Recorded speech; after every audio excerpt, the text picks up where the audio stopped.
Bam, bam, bam, bam, bam. Bam, bam, bam, bam, bam. Bam, bam, bam, bam, bam.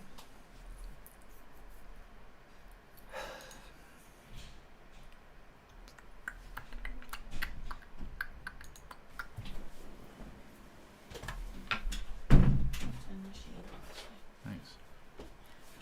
Bam, bam, bam, bam, bam. Bam, bam, bam, bam, bam. Come on.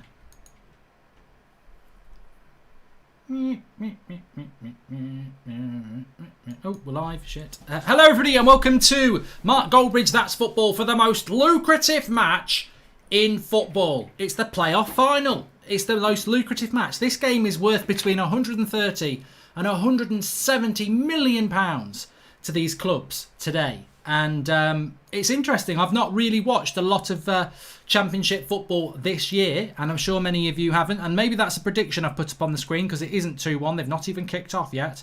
But I think I like Brentford to win this. They're both London clubs. If you're not from the UK, both in London. Fulham, right next to the river. Brentford, I think it's North London. I don't know for sure, but they are both London clubs. And yeah, this is to be this side. One of these sides will be playing in Premier League next season. It's all to play for. You've got BMW up front for Brentford. Watkins. I can't remember the bloody names. I do remember the names. I just don't know how to pronounce them. Mbuma and Benrahma. So we are about to kick off here. Welcome to everybody. Come on, Brentford, says Louise O'Donoghue. But they call them BMW. Because, I don't know, it's just a bit like MSN, isn't it? And SAS. If you want to get involved, get involved. SAS was Shearer and Sheringham. MSN was Messi, Suarez and Neymar. There's a few others. But we have kicked off here. It helps if you do the timer, Mark. He's done it, don't worry. He's ahead of your brain. So, how are we all doing? Big game. Massive game. And it's Scott Parker, I guess, against somebody called Frank. That is the manager of Brentford. A little bit confusing team kits today because Brentford are not in their red and white kit. They're playing in their blue kit. And good player De Silva for Brentford, actually. They've got a lot of assists from their midfield. De Silva, Jensen, I think it's Melandres, who's a midfielder, but he's actually on the bench. Both teams are Prats. Sancho, Martial, Fernandes, Pogba will destroy this lot when we play them. Need better talent coming up, says Andrew C. All right. Calm down, Andrew. It's only a commercial. It is literally a commercial, isn't it? It's an ad for a team to come into the Premier League. But Scott Parker's done a good job at Fulham. Always felt he would be a manager, really. I didn't really. I never gave Scott Parker much of a thought. But I suppose when you think about him as a player, you could imagine him being a coach as well. Sorry, I'm just enabling the pause button for people who moan. Please subscribe if you're new, bottom right-hand corner. A lot of FIFA content on this channel, but a lot of watch-alongs as well. That's our core business, really, the watch-alongs. And we've got some good watch-alongs to come this week. We're doing Man City against Real Madrid on Friday night. I'll be doing United tomorrow night on the United Stand.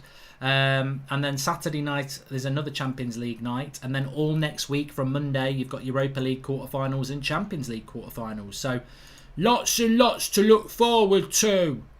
There is lots and lots to look forward to. I must also stop being so bloody rude and give you the team news because...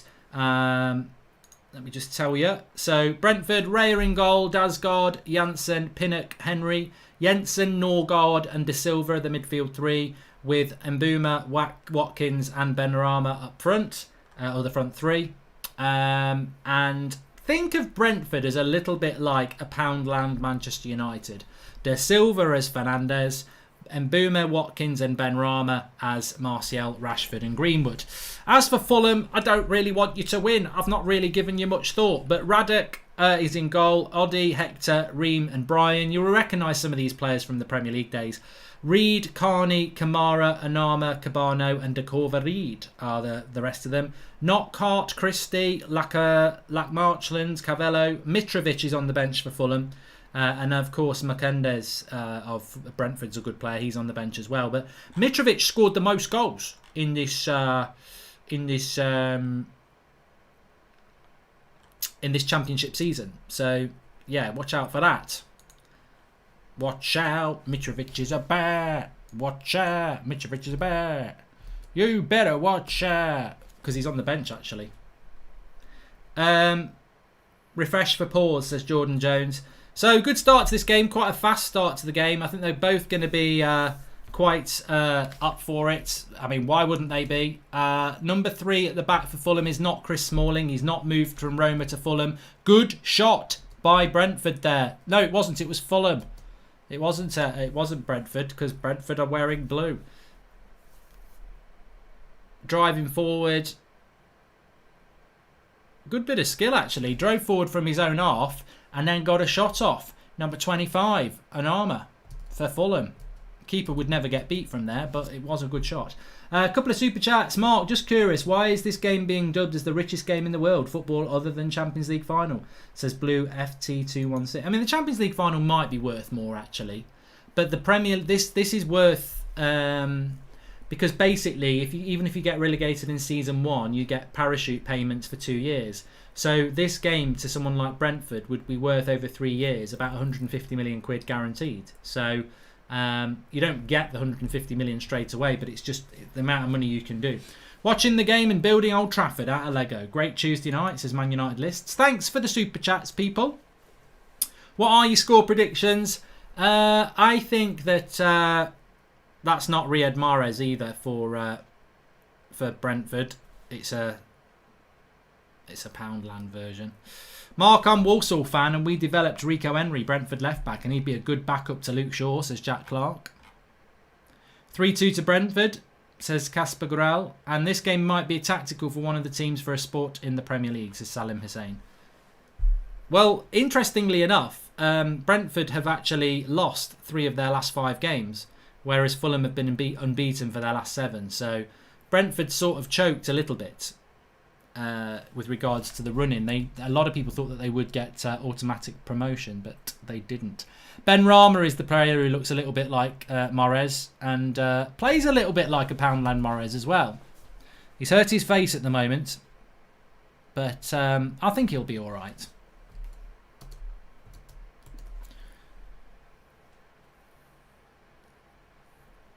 Thanks for the super chat, Jack Brady. Did you see Beirut, Mark? Says Frostbite. I saw the explosion. I mean, I don't know.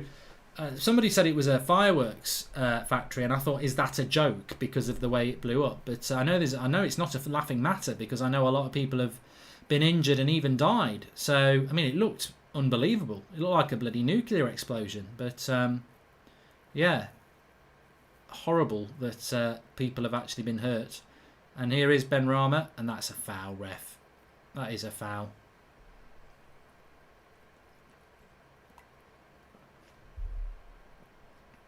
Now, they might have a shot from here, Brentford. Will you be talking about Sancho much? I keep rewatching your Sancho shows, mate, Hardeep. I can talk to you about Sancho, but it's all on the United stand. Well, that's a definite foul, isn't it? Definite foul on Ben Rama. Basically, Sancho to United is done. Terms have been agreed with the club and with the player. And it's just about timing of the official side of it now and the medical. But yeah, it's done. Mark, please read my super chat. I didn't see your super chat. Anyway, free kick here. Ben Rama and Mbuma are both over it. Apparently Ben Rama is also Algerian. Joel Morris says, Mark, why does the scoreboard say Premier League watch along and Brentford will win 2-1, mate? Why are people so pedantic? Like, mainly because I do Premier League watch alongs, probably, and I couldn't be asked to change it to Champions League. It's not that deep. It's not Sky Sports. Free kick straight into the wall from Mbuma, and Ben Rama has it back. He whips a cross in. Keeper's got it in his arms. I'll tell you what, I'm going to open a pub one day and call it the Keeper's Arms. I've always thought the Keeper's Arms would be a good name for a pub. And do you think whoever wins this game can have an impact on the summer transfer market? Because like you said, the prize is absolutely... Don't know what that last bit means. How you get trials on pro clubs? Do you just DM on Twitter? Says you just follow the Twitter account, which is FC United Stand, and get in the replies, and you will get picked out eventually. It's going to be a long process with that, though. We played a couple of games tonight. Played a Division 1 team and we got beat 4-0. And then we played a Division 2 team and we won 3-1. But we're still... There are trials ongoing all the time, which is why we're not streaming at the moment. It's pronounced Mbemo, says Football Overload. Well, I will get things wrong. I will get things wrong. But I'd say Fulham have shaded it in the... Brentford have shaded it in the first few minutes. I think Brentford would be the better team in the Premier League. They'll probably do a Norwich, but I think they're a better footballing team than Fulham. And that front three would cause people some problems.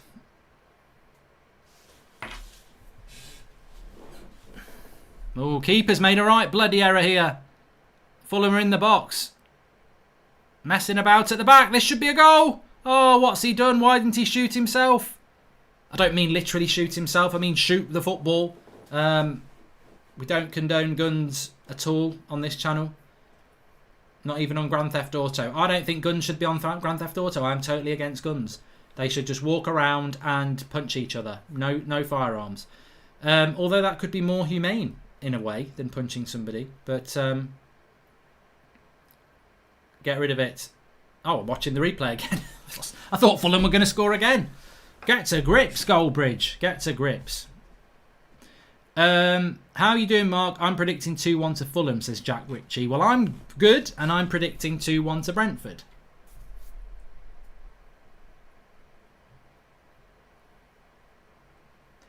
Niall Dawson says, do you think if Fulham got promoted, they will spend as much again? And that's the thing for me. Fulham were up in the Premier League only last season. I don't want to see Fulham in the Premier League again because I've seen it before. I personally think whoever gets promoted is going to be favourite to go down. That's normally what happens with the playoff side. So, if Fulham are going to get promoted to go down again, we've seen that before. So I'd like to see Brentford come up. Oh.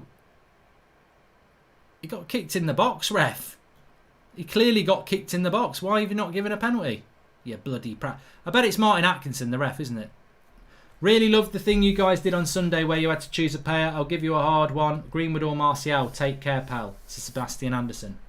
Martial for me. I don't have to think about it. Nice ball into the box. Watkins jumps up and the keeper's got it. The prize is 150 million, like you said previously. If Brentford wins this, will they be thinking that they need to keep Benrahma and build the squad? Says Blue FT216. I think it would have been a harsh penalty. Let's have a look. Oh, I think it's a foul. I think it's a foul on...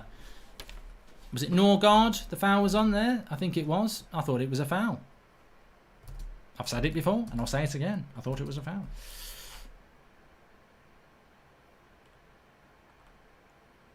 Do we have VAR in the Championship, says United Extra Time? I don't know. Mark, I pray United auction off Sanchez Piano because I would bid for it and smash it up. Equally, if I see her doing his Tesco shop, I'll knock him out, says Andrew C. We're not... This is silly. It's just football. You can't condone attacking footballers in real life. They play football. They're entertainers. In their private life, you should like them. I think Leeds will stay up next season, TTV Rage. Yeah, I do. Ashay, I'm not answering your question, so you can please stop asking it, please.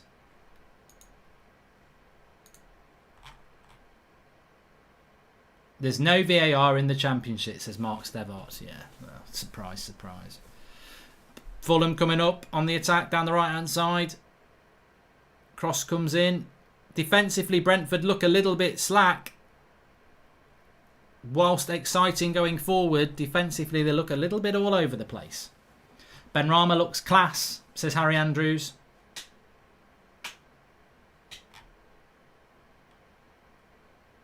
Next watch along is going to be on Friday.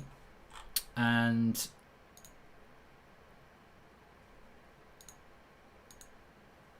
when are they going to bring out the fixtures for the Premier League and the Championship next season? It kicks off in 5 bloody weeks. Why have they not brought the fixtures out? I'm not happy about this. I'm not happy about this at all. Why have they not brought them out? Fulham on the attack here. Brentford, you seem to be able to get into Brentford's box a little bit too easy. That's what she said. Anyway, cross comes in. That'll be a throw-in, I think. So yeah, we'll be doing. I'm doing Manchester United against Last Links tomorrow night on the United Stand at 8 o'clock. Thursday there is Europa League games, but I'm not doing them. Friday I'm going to do Manchester City versus Real Madrid, whilst keeping an eye on Juventus Lyon, which kick off at 8 o'clock. Saturday I'll do Barcelona against Napoli, because Bayern Munich against Chelsea is irrelevant, even though we'll keep an eye on it. Sunday there is no football, apart from Scottish football. There is no football. Monday we'll be doing United in the quarterfinals at 8 o'clock. Tuesday we'll be doing the other quarterfinals at 8 o'clock on here. Wednesday we will be doing quarterfinals of the Champions League, and the same on Thursday. Obviously we don't know what those quarterfinals are yet. And then I believe on Sunday it's the quarterfinal, semi-finals of the Europa League, and the same on Monday, and then the Tuesday after that it's the semi-finals of the Champions League, and so on and so forth. So lots and lots and lots and lots to discuss, lots and lots and lots to watch. You can do that on here, so subscribe if you're new. Bottom right hand corner, everybody is welcome on here, as I've said it before and I'll say it again, because it's true.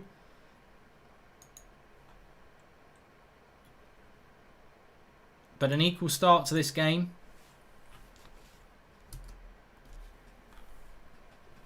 What? Ooh!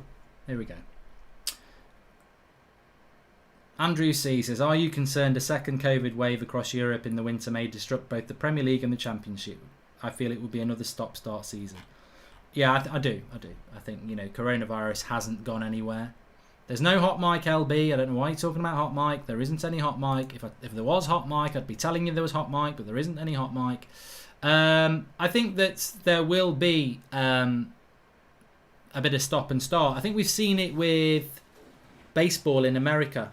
They've had players going down with COVID-19 and a lot of cancellations of games. So, yeah, it will be interesting, because I don't see how, with COVID-19 still being prevalent in the UK, there will be footballers who pick it up. So, yeah, nice attack here for Brentford, but Fulham read it.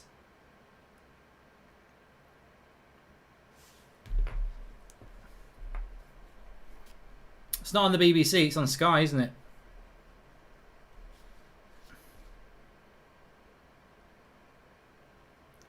I don't think there's much of an advantage for teams like Wolves or Manchester United to get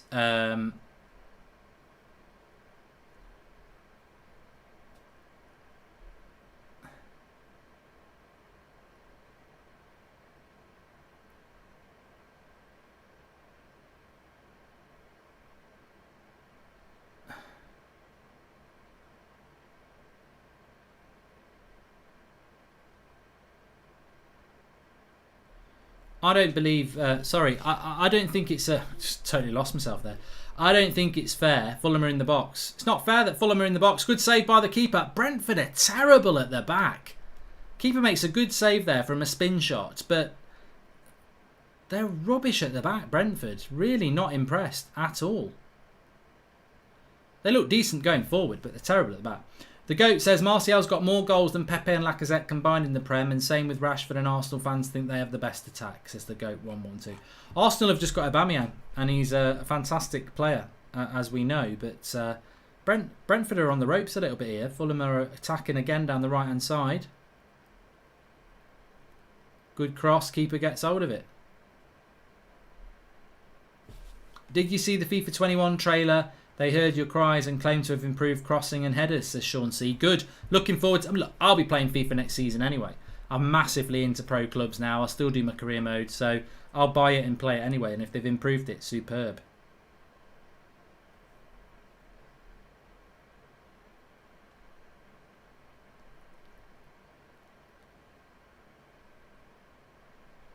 If you're interested in Havertz, they're still doing the talks with Bayer Leverkusen. That's what Fabrizio Romano is saying. Fulham starting to get a good foothold in this game. Thoughts on Gomez joining Lille, Mark, says Salah Ahmed. I think that's a good chat. I'll talk about that in a moment. And okay, let's talk about that now. But what I wanted to say first of all is I think it's a disadvantage to teams like Manchester City, Manchester United and Wolves, who are still in the Champions League and Europa League. And if they get to the latter stages, the Premier League have said, we'll give you an extra 2 weeks off. But the season will still start. So if Liverpool start in those first 2 weeks and they get 6 or 9 points, United and City and Wolves could be starting the season, in the bottom 3 because they're playing catch up. And psychologically, oh yeah, we've got extra games, but you're still in the bottom 3. So I don't. And also, what's that 2 weeks going to do? Oh, go on holiday for 2 weeks and then come back and then you've got 2 weeks to get ready to play. I don't think it's a good prep, to be honest. I really don't. But we'll have to see, won't we, how it works out. But I don't think it's great. As for Angel Gomez and what was said there about Angel Gomez, I don't, I think in relation to Angel Gomez, this is a player that there was talks that he maybe would go to Barcelona or Juventus, and he's ended up leaving Manchester United to go to Lille. I think that shows you. I mean, he's not even stayed in the Premier League. He's gone to Lille in the French league. Angel Gomez. I think actually it's a wake-up call to all those United fans who thought he was a decent player, because if you're going to Lille, look, Lille have got some good players, of course they have, but I would have thought that, why not just stay at United and go on loan in the Championship? You're still at Manchester United then.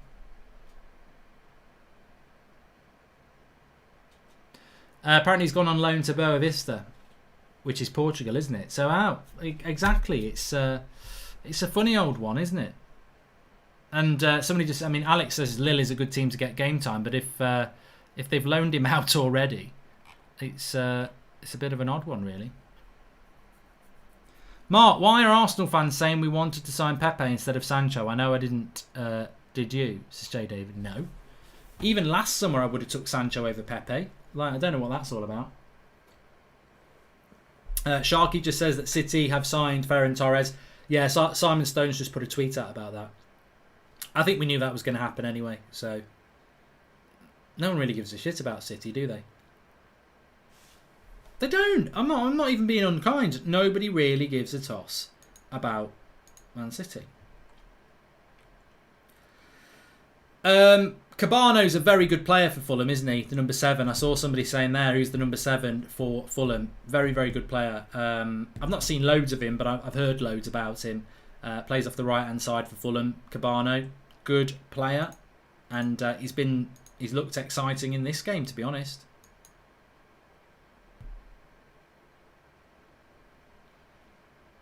Corner to Fulham anyway. It's not been a great start for Brentford. Mark, can you make me moderator, please? Says Jay Perriman. If only it was that simple.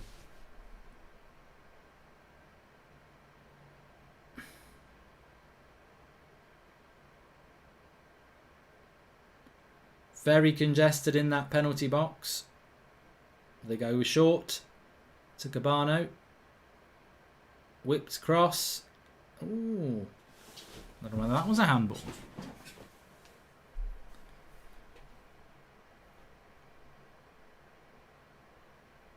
Yeah, if you want to go on the United stand and watch the Flex and KG show, they're talking about the latest United news, by the way. So I must just let people know that if you are a United stander.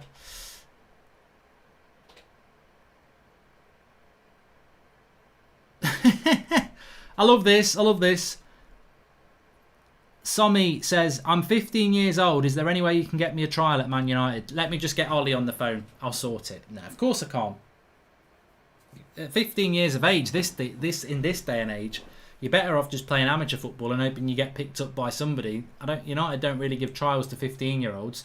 I think they give trials to 5-year-olds now. I mean, they're picking them up ridiculously early. Mark, stop being arrogant. City got the second highest attendance in the Premier League history. What are you on about? Says Centurions 100 points. But I'm just telling you that no one gives a shit about Man City. It's true.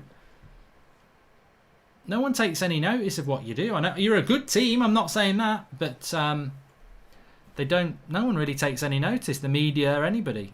Fulham on the attack again here. I think it's only a matter of time before Brentford score, to be honest.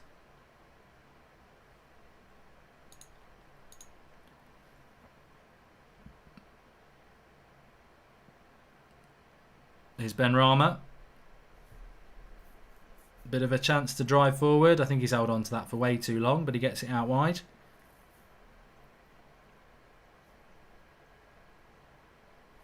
Can't get in the game much at the moment. Old Fulham. Brentford, sorry.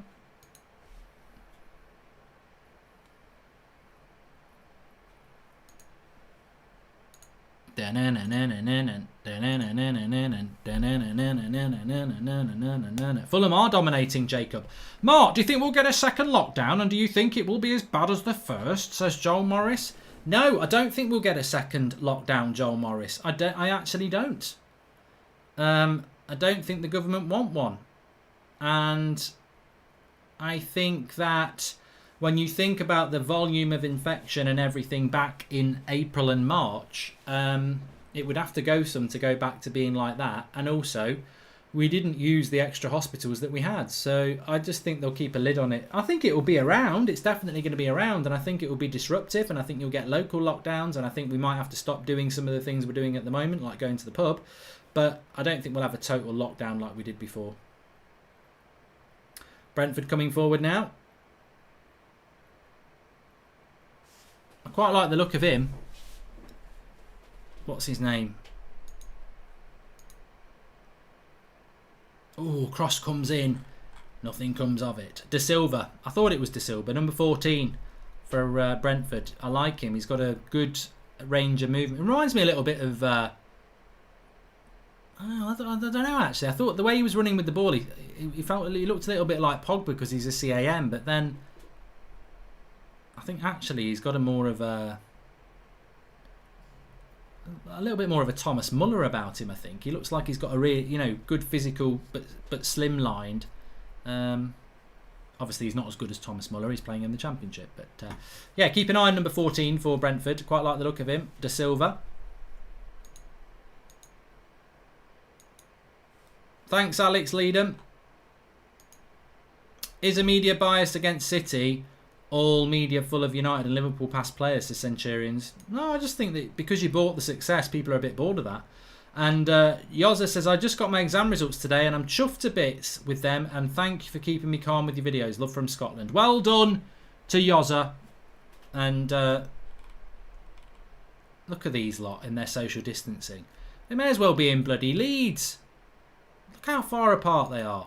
That's not social distancing, that's stupid distancing. You could be a lot closer than each other than that, They're like 5 seats apart. You can do 2 seats apart. You needn't have come. They're having a drinks break.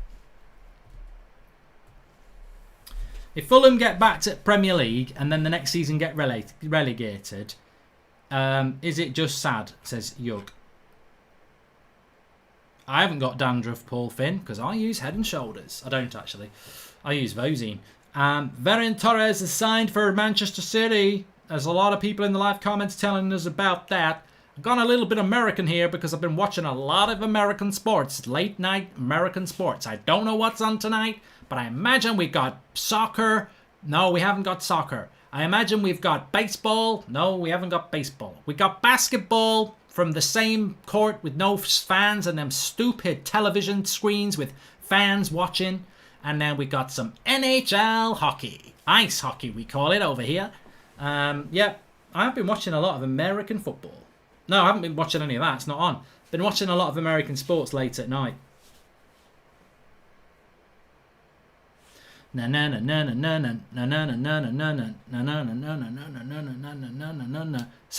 Romano will tweet about Sancho at some point. I don't know why he hasn't yet. Hey Mark, hope yourself and the family are good. Was your decision to move to Ireland hard? And were you homesick for long? I live near Drogheda, you legend, says Michael Doherty. My best man lives in Drogheda. I like Drogheda. A funny story is years ago I went to stay in Drogheda and we'd been drinking in Dublin, and we got the train to Drogheda, and his dad picked us up from the train, and I'd never met his dad before, And he went, he says, how are you? I says, I'm all right. I'm not going to do his accent. And he said, you know much about Drogheda? I went, no. He said, Oliver Cromwell did. He came here and over from England and massacred us. Obviously, I was English, and I was just like, I think I just said, oh, I'm sorry, you know. But I'm not even laughing about it. I'm just saying I felt like saying it was a long time ago, and it's got nothing to do with me. But no, he was a nice bloke. But he made his point. Hi, Mark. Can you wish Arch a happy birthday? He's a big fan. Says it's Josh 321. Hello, Arch, and have a good happy birthday. Here's De Silva on the attack. Ooh, he nearly slipped Watkins in. Anyway, going back to that, I love Ireland. It's my favourite place. Mark, Chelsea on the brink of signing Havertz, says Football Skills. Football Skills, Manchester United on the verge of signing Sancho. Ooh, decision to make here. Decision to make here. Oh, Atkinson's a bottler. He's absolutely bottled that. Doesn't want to give a red card in a playoff final. And to me, that's a red every day of the week from Reed. Watch it back and tell me this isn't a red. Oh, it's a red. Disgrace. Atkinson the prat doing it in the playoffs. Oh, it's a red. A blatant red. I've got a tweet about it. Disgusting.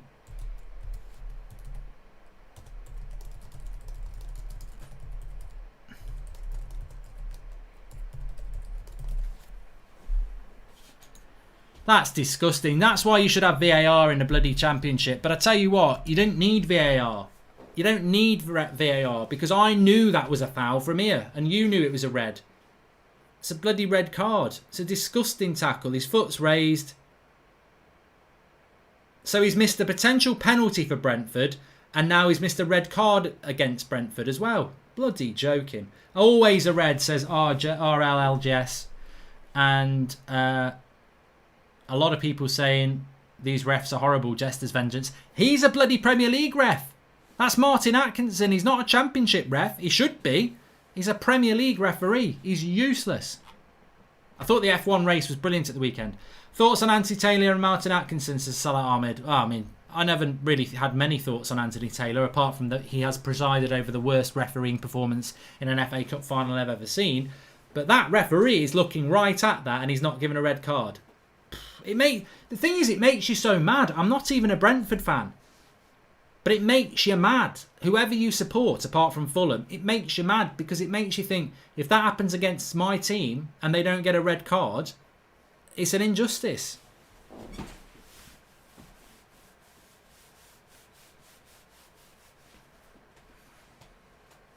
I'll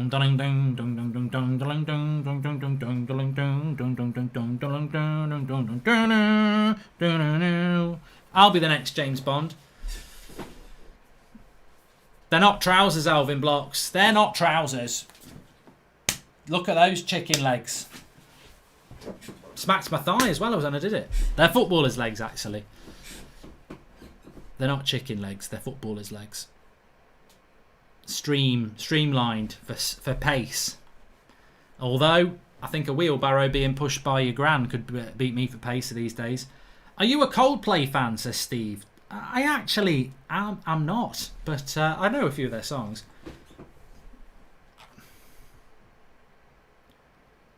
I did stretch. I tried to combine the stretch with a bit of James Bond, Jack Taylor. The name's Bond, James Bond. Piers Morgan. I'm a little bit Irish, but the name's Bond, James Bond. The name's Bond, James Bond. Hello, Alan. The name's Bond. Roger Moore Bond. That sounds like something else, doesn't it? Roger Moore Bond. The name's Bond. Sean Connery Bond.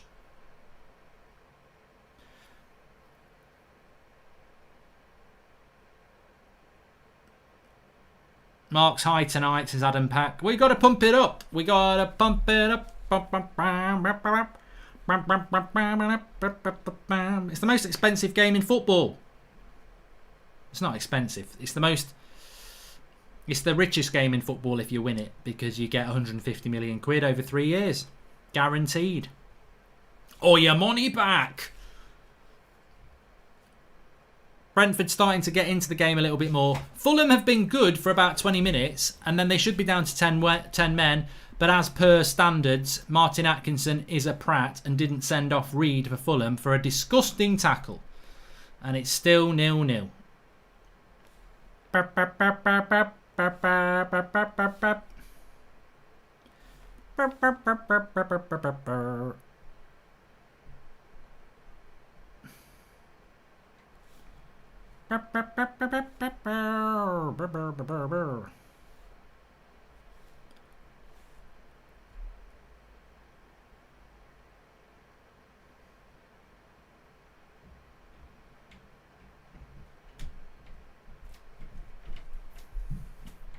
Yeah, I think Brentford are starting to get a little bit of a hold on the game now.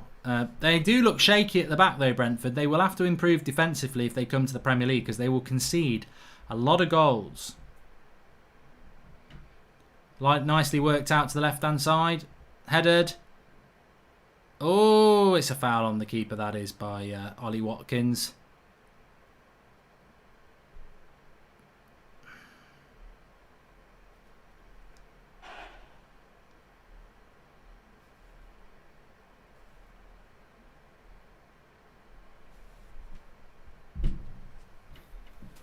Free kick.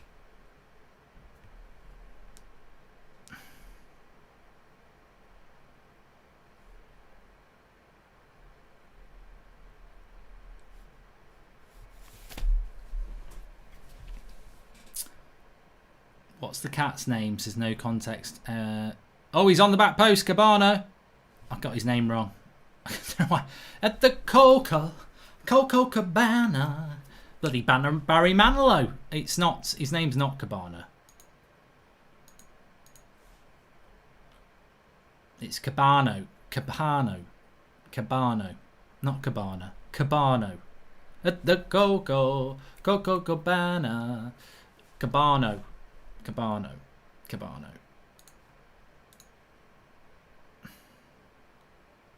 Ref bottled it. Should have been a red, says Jason Griffin. 100%, mate. 100%.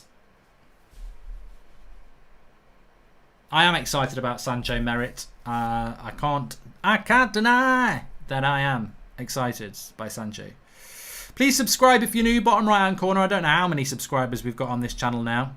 We've hit the magic 200,000, which I think is just fantastic. And we're on the road to 204. So please subscribe if you're new. Bottom right hand corner and get involved. You're all very, very welcome. Martial's turning 25 in December. He's coming into his prime years at United. How exciting is that, Mark? Kyle says. Sancho, Martial, Rashford, Greenwood. All at Manchester United. All young players. All fantastic talents. Fulham have probably had some of the worst Premier League campaigns in history. They don't deserve another chance. Come on, Brentford, says Nick P. Well, if they win the game, they deserve to go up, don't they? Pubs aren't open in Ireland on the 10th now. Going to be another date set. So frustrating, says Darth Maul deserve better. When are the pubs opening in Ireland then? I thought they were already open. And also, has your lockdown not been really successful? Are Ireland's going a little bit too far, just trying to get nil cases? You're never going to get nil cases. You're never going to get nil cases because the virus is worldwide. It's always going to be about. You've got to get it to a level you can deal with. And I would say in the UK, I was in the pub last night. I've been to the pub about 6 times since lockdown has been eased. And the way they do it is really good. I don't even know how you would pick coronavirus up from a pub because they cleanse all the tables. There is social distancing. They take your details. You know, it's really good. So, I mean, look, of course, you know, there will be coronavirus from a pub, but I don't think it's going to be like March. Did the whole country get it in March? No, they didn't. But I'm surprised they didn't if it's so infectious because people were at Cheltenham, on the bus, on the train, at football, in packed pubs. TVS says, as a Chelsea fan, you and us will both have pressure to close the gap after signing the players we'll make. Our aims will be to finish around 75 to 80 points, says TVS. I think Chelsea and Manchester United in parallels in many different ways, and they're both going to be exciting teams next year. Hi, Mark. Didn't realise you were doing a watch-along for this. Was watching the United stand with Flex. So excited about Sancho coming in and Sanchez never coming back, says Jordan Such. Thanks for the super chat. Keep watching Flex and KG if you want. It's in fact, I tell you what, I've always wanted to do this.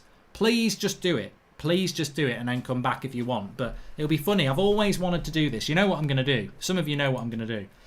Go on the United stand and say it's a Goldbridge raid. And I'm going to get in the live comments on my phone for it. So go over to the United stand in the live comments and just spam Goldbridge raid. It'd be hilarious. Nothing's happening here at the moment. I'll tell you if it does. Go over there, smash a like on the video, blast their likes through 1.5 thousand, and just rumble them with Goldbridge raid. I'm in there.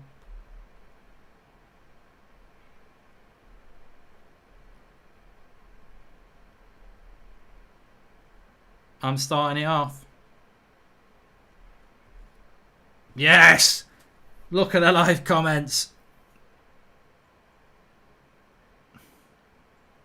Look at Flex's face. He's just gone, what's going on in the live comments? His face. He's watching it going, what's a Goldbridge raid? What's a Goldbridge raid? Smash a like on the video while you're there as well. Oh my life. His face is hilarious. It's so funny. Flex looks confused, says Flex47. He's like, what is a Goldbridge raid? Does that mean I'm crap and they want Goldbridge back? Ah, fair play to you. I've always wanted to do a raid, so thanks everyone for doing that. Make sure you smash a like while you're on there as well. You'll break their live comments. Fulham on the attack here. Leeds. Would Mitrovic not be a good squad player for United, says Megan Stat? I mean, he's a good player. He was the top scorer in the Championship. Leeds are heading into Europe this season, says Landon. Do you think Leeds will spend money?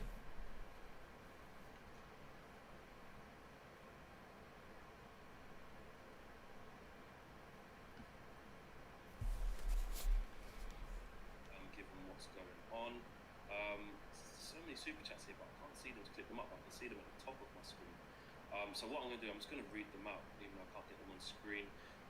Anderson says, our defence is still weak. High press and we crumble, as happened in the FA Cup semi-final. We need defenders, good work. I think we've done enough there. I think it might have backfired a bit. I think they're getting a little bit cross and going, what's going on? You're ruining it. And the moderators there are going, what should we do? What should we do? We've murked them, or whatever the cool word is now. You did it, so well done. We're not having a bloody flex raid, you cheeky gets.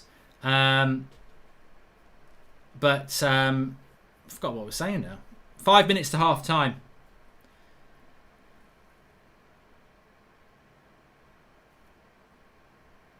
What was the topic before that? It was quite a good one. Oh, Mitrovic. Mitrovic is obviously the top scorer in the Championship, and I always felt he was quite good in the Premier League at Newcastle and obviously Fulham. He just played for shit teams, but I don't think I'd put him as a bench player for Fulham, to be honest with you. Sorry, a bench player for a top 6 side. Not for me.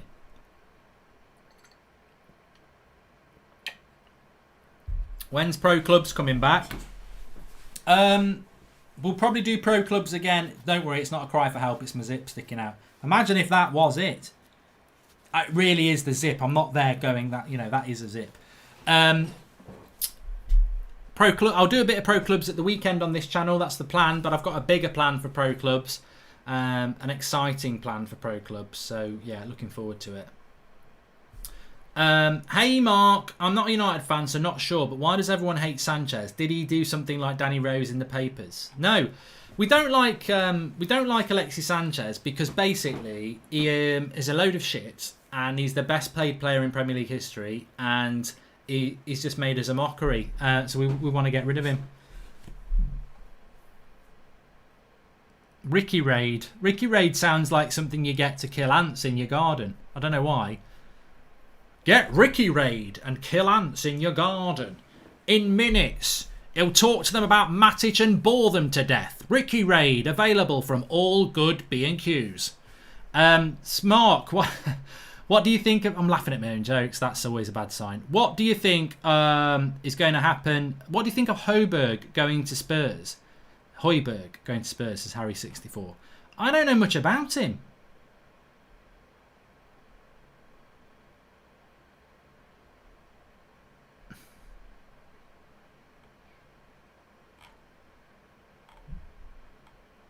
Saeed Raid is like something you spray in your face to make something that's crap look good. Get Saeed Raid when you're on a night out with boring people. Get Saeed Raid and all you'll see is something you love instead. Harry Maguire. Not as good as Ricky Raid, but it still will make you happy. Mark Goldbridge, do you own windows in your house? Suspense.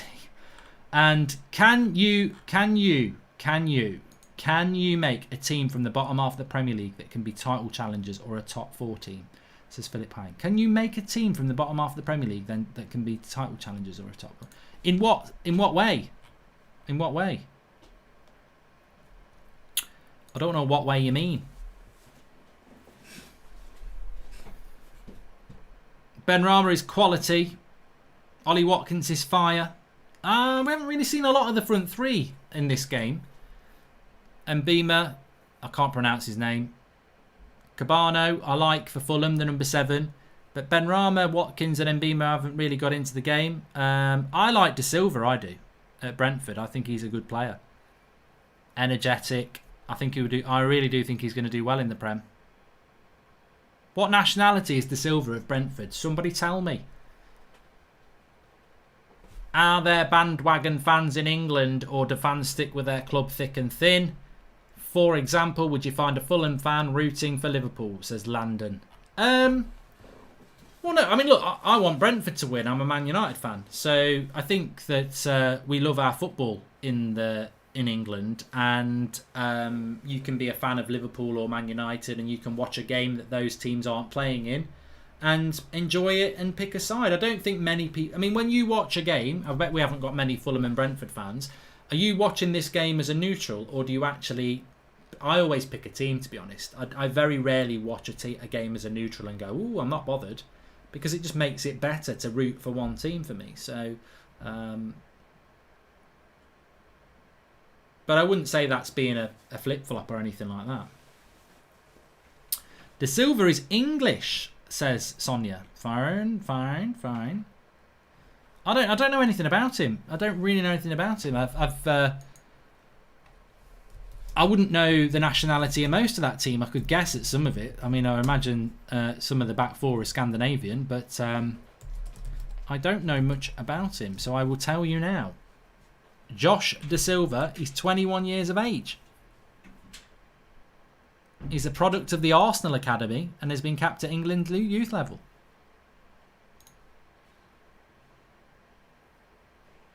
So there you go. Well, I think for a 21-year-old, he looks very impressive to me. I feel for Flex. He proudly announced over 10k people watching mid Goldbridge raid. He must be wondering why the numbers are down now, says Nick Pay. And Mark, do you know when the Premier League fixtures are announced, says Jordan Such? I don't. And thanks for helping me to recover from squirrel bite, says Dixon. It was really bad, but you kept me through it watching my from my shed with my pet squirrel. Sounds like bloody... You sound like what's his name's dad in Friday Night Dinner.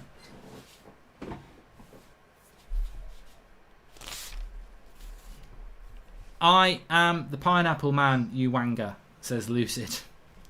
I don't think he's got YouTube. If he had, he would have left me alone in the first place. We're at half time. Stop the clock. They've still got 9.3 thousand.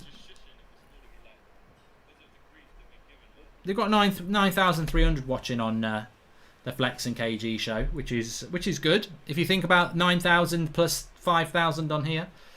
Somebody just said boring half. You haven't been watching this watch along. The watch along's been great. Somebody please tell me it doesn't go to extra time. Can we just go straight to penalties? I would like to see that. Apparently the fixtures are getting announced on the last week of August, says Maddox. Well, I suppose it doesn't really matter because they're not going to put fans back in the ground. I suppose that's the reason why it always gets announced a little bit sooner, I suppose. But I'm watching on the laptop, Mark, says Ryan Jeffrey. And this could go to extra time and penalties. Do you have the stamina, Mark, pal? Hey, I've quit watch-alongs before. My first ever watch-along that I quit was at the weekend because I was disgusted by the referee. And to be honest with you, I'm not far off being disgusted by this referee. I think he's had a bad half. I think it should have been a red card on the Fulham player. I thought it was a dirty foul, and I think that is a bad reflection on this game that didn't happen. But this is the life, and you know, we go into the second half as it is. I don't think Brentford have done enough. I think Fulham have looked a little bit more dangerous, but Brentford are playing within themselves in a minute.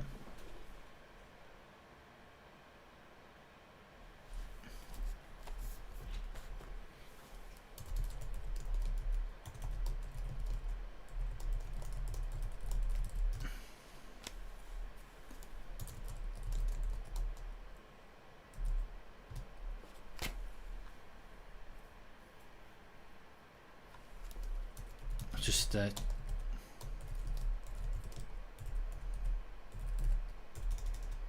this is the world we live in. Oh,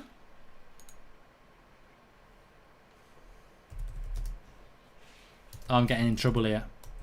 One of the moderators has messaged me. He said, "Fuck you know, the chat went mad when you did the Goldbridge raid," and I went, "Well, you know, I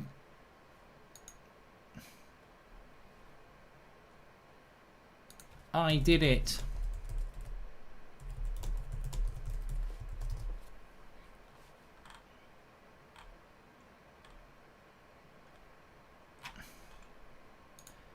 Ba-da-ba-da-ba-ba. There we go. Back in the room. Bum bum bum bum bum bum. When you making another video? Well, I'm doing one now. I'm doing a video now. Mark, do you think that I could some trials for United Stand Football Club? I'm a striker and a fullback. I have an 87 rated card for both, and I've messaged you on Twitter. Oliver Page, I will give you a trial at fullback. If you have you messaged me on Twitter? What's your Twitter feed? What's the tweet you've done? If it's Oliver Page, I will find it, and we'll give you a trial for your persistence. Has the FA said anything about the refs' performance from the final? No, they never do. They never do. It's like FIFA never do. The worst refereeing decision I've seen for Man United, or one of the worst ones, was Sir Alex Ferguson's final season as Manchester United manager. We were playing Real Madrid. We were all over them in the second leg at Old Trafford. I think it was the quarter-final. Nani legitimately tries to kick the ball in the air, hits a Real Madrid player. I think it was that ex-Liverpool prat. He goes down like he's been cut in two, which he hadn't, and the ref goes for a red card. It was just like, it was a disgusting decision, and it cost us. It absolutely cost us. Let me write that down. Right, we will be on tomorrow lunchtime at night at 12:30. You can have a trial then. I will get in contact. MUFC Hub says, your smile got me through hip surgery. Mourinho said the better team lost. He did, Ian. You remember the game well. Charlie Watson was at the game and I was disgusted. I tell you what, it's a good job United Stand didn't exist then. There are times where I think if United Stand had existed during certain United games from the past, it would have been absolutely brilliant. But he knows he should be off. He should be off for that. He's led with his studs. It's such a red card. I don't know how I just don't know. You seeing that bat? I don't know how he's not given a red card there. Red, red, red. Such a lucky boy. Such a lucky boy. But, yeah, it's a red every bloody day. Every day of the week. Disgusting tackle. It doesn't get any better in fast play, slow play, medium play, foreplay, whatever you want to call it. That is a red card. There's not 1 second. I don't think anybody could say that's not a red. And the thing is, I don't think it was one of those red cards that you needed to see back to think it wasn't a red, or it was a red.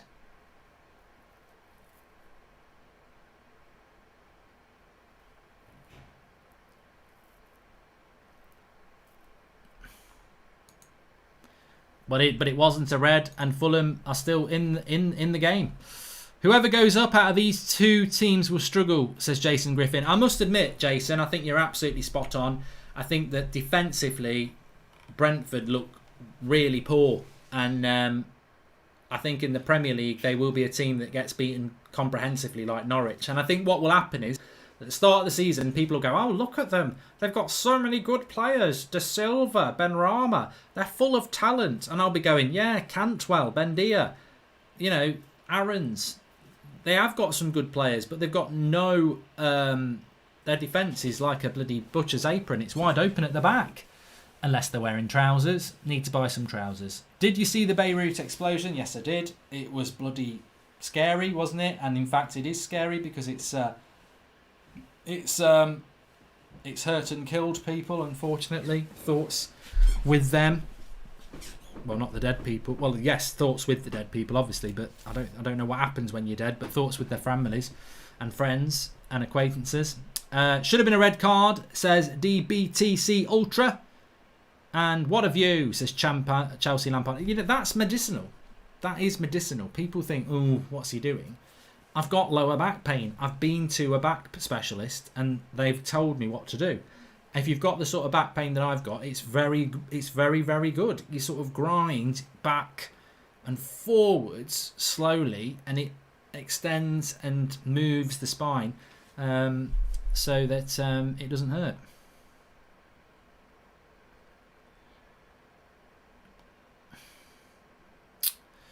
Mark, if you had to sign one player from one of the relegated Premier League sides, who would sign? Says Frederick Rowe. And thoughts on the new Man United kit font for the Cup, says Lewis. I'm not massive, I don't know. I'm not massively... I just think the new United home kit is a bit meh. But they release them every year, don't they? I lose interest in kits because it's all the time, isn't it, every year. Can you say Nathan and Ollie are crap at pro clubs, says JW Plays. If you're that team we played at lunchtime, you're crap. Are you sponsored by Lyle and Scott, says Emmett? I wish I was, but I'm not. And is Sancho coming to United? 100%. Yes, he is. City or Madrid on Friday evening, says Josh Mayer. I'm really looking forward to it. Really looking forward to that game. We'll be doing it as a watch along on Friday night. City against Madrid. I thought City winning in Spain 2-1 with the away goals. I thought before lockdown they've got it on lockdown. But I don't think City are as good as they can be. And I think Real Madrid are a better team at the moment. So I think that might be a better game. I still think City will win it because I think they're at home and they've got the 2 away goals and they're leading the tie 2-1. But Real Madrid, I think, will give it a go. And but I think City will come out. I actually think City will win on Friday as well. I think City are probably going to win the whole thing, which is probably what I've been saying for a long time. Can I have a tryout, please? I send you a friend request. Read my super chat, says Yangs. And out of Brentford and Fulham, who do you want to be in the Prem? Says Oliver Jordan. I'm Brentford. I want Brentford to do it. I just feel that with Fulham, we've seen them in the Premier League so many times. I've never really, apart from the Clint Dempsey days, I've never really been overawed by Fulham as a Premier League club. We've seen it. We saw it the season before last where they got relegated.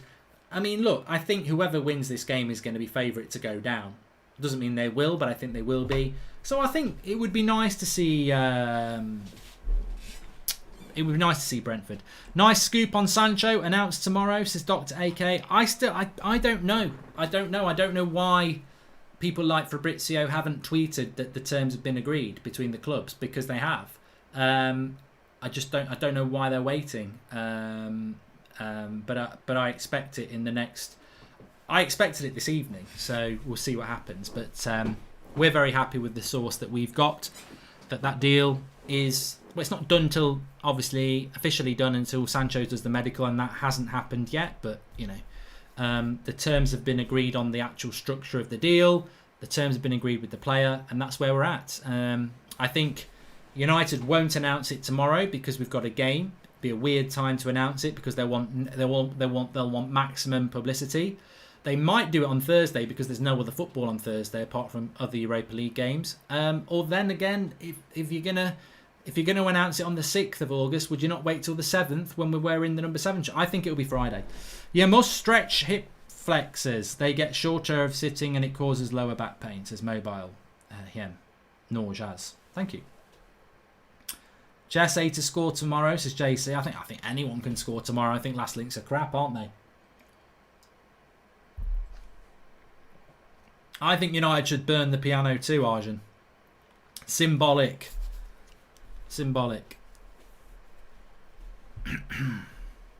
Right, somebody's just asked me to do something, so I'm going to do it. Who do you think will go down next season? For me, it's West Brom, Villa and Brentford as a Norwich 2.0. Says Spurs is the word. I like that name. I think that...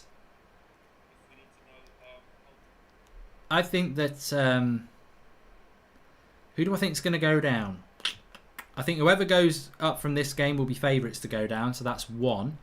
I think West Brom as well will struggle, so that's 2. And I think that...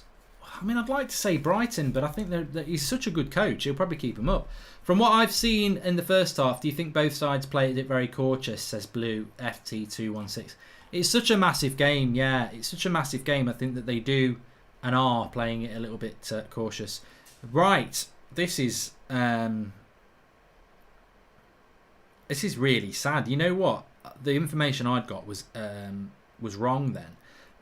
This explosion in Beirut, somebody said it was a fireworks factory. Now, I don't know whether that's true, but 27 people have been killed at least and injured more than 2,500 others, the health minister says. It's not yet clear what caused the explosion. Video shows smoke billowing from a fire before the blast, which is followed by a mushroom cloud. Hospitals have been overwhelmed and many buildings have been destroyed. The Lebanon's internal security chief said the blast happened in an area housing highly explosive materials. And a BBC journalist at the scene reported dead bodies and severe damage, enough to put the port of Beirut out of action. So yeah, I mean, if anybody... I think I saw Piers Morgan quote tweeting it earlier on, and just after it had happened, and a lot of people were saying a fireworks factory, but you know, maybe they were trying to be funny, I don't know. But if you see it now, I wouldn't want to watch it again knowing that, because when you see it, it's horrific. The explosion, it booms out like a mushroom, like they said, and if you know, literally, you can see from the camera footage in the sea on a boat the size of the city of Beirut, and you can see from the mushroom cloud as it booms out, it's covering a very densely populated area. So, yeah. Not good. Pray for Beirut, says Joseph Phillips. Who do you think's going to win, says Suleiman? Brentford or Fulham? Well, Fulham are lucky not to be down to 10 men. If Martin Atkins... Oh, look at him smiling there. You should have gone and watched the bloody video, you prat. You've made a big mistake, you Poundland Anthony Taylor. But players are coming out for the second half. Thoughts on Aki to City, says Aditya. I mean... I just think that if Liverpool or Chelsea or Manchester United had paid £40 million for Nathan Ake, they'd get bantered. And again, it's just another example of how Man City, nobody really cares that much. Because Ramos is banned for the second leg. Yes, you're right, M710. But I think he's overpriced at 40 million, to be honest with you.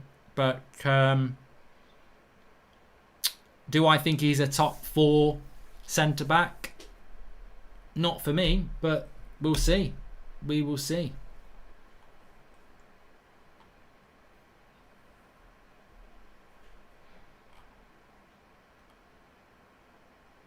Andrew Pogba says, I want to hold you in my arms, you lovely lad. Do you think Matip will go to PSG, says Extraction? Matip, not Matic. I hadn't heard about that. Matip to PSG. A few people are talking about that. And Falk has tweeted. Let's have a look what Christian Falk has had to say.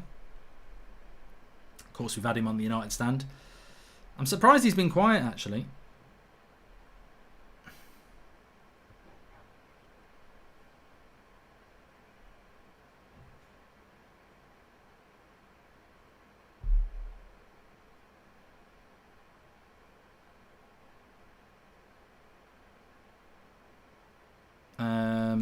And how many years does Phil Jones have left on his contract, says Dentgen Will Belandres? About 4, I think. I've just missed the timer. Let me just get this right for you. 20.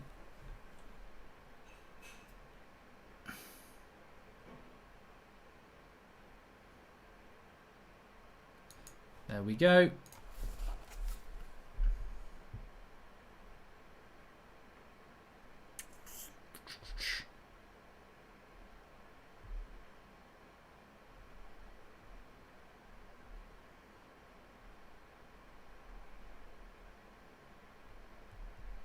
Timer's up and running.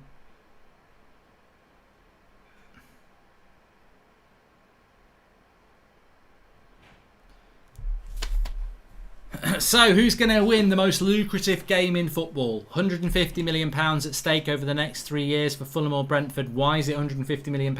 Because even if you get relegated, you get parachute payments for 2 years, of which Fulham will have had for 1 year, and they will get next year if they don't get promoted today.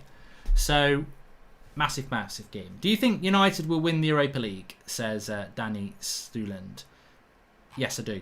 As for the Christian Falk tweet, he says terms have been agreed, but Dortmund still wants 120 million euros, which they're getting. I wouldn't worry about that. I've got no concerns about that in relation to the information that we've had. They will get 120 million euros. They're not getting it straight away, though. They're going to get it in instalments. So the structure of the deal is already done. It will total around 120 million euros. The time is right. No, it's right. It's right. City paid 40 million for Ake, so that Chelsea don't match the bid, as Chelsea have a buyback clause on him, says Tammy Dashpand. And the Beirut incident started with a fire on a ship carrying fireworks, which led to the massive explosion. Apparently, it was stored nitrate. But what was the ship doing? It looked like it was in mainland. That did. Dane Grayson. Cabano on a free kick here for Fulham. What a goal. Oh no, it's side netting. I thought he'd scored. It's one of them ones where it's whipped and hit the side netting. Who have you got winning this game? Says Sebastian Bodry. It wasn't even close, really. He's curled it into the side netting. Thought it was in. I want Brentford to win, but it's an interesting game. Who are you backing, Mark? George Nichols, Brentford for me. Freddie Shepherd says, I'm an 83 rated keeper. Can I have trials for United stand because of, the AI one is pants from what I've seen. Is 83 rated good as a goalkeeper? Considering some people are 87 and 88 rated? I don't know. If Brentford went up, how do you think they'll do, says Tom Moore. Look, I would hope that they did well, but I think they would go straight back down. Why is Mitrovic not playing, says Jacob Chard. He's on the bench, mate. He is on the bench.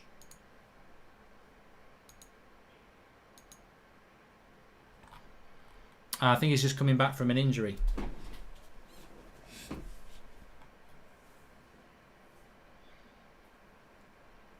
United Stand Pro Clubs is only on PS4. Yes, Summer Heat. I've never had an Xbox.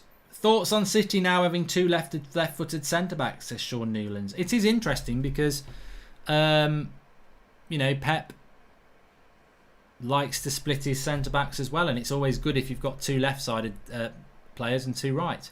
Wow, I did not know about those parachute payments. Sunderland must have been really run terribly to fall the way they did, even with those payments, as Southpaw of Sports. Yeah, parachute payments are for 2 seasons when you get relegated, because there's always that problem of spending a lot of money, isn't there? And then you lose that money when you get relegated, so it's there to stop you going out of business. Good run by De Silva there, wins a free kick from Brian. That's a definite foul. 100% a foul. He's got to have given a foul for that. Don't tell me he's not given a foul for that. I'm happy we don't buy Ake. In my opinion, he's 20 million tops, says Sartak. He didn't give a foul for that. Fucking hell. How bad is this referee? Is it like compete to be worse than Anthony Taylor Day? Didn't give a foul on De Silva there, and it was blatant. Did you like Scott Parker as a player, Mark, says the Kraken? He's alright, but he got taken to Euros ahead of Carrick, so not really.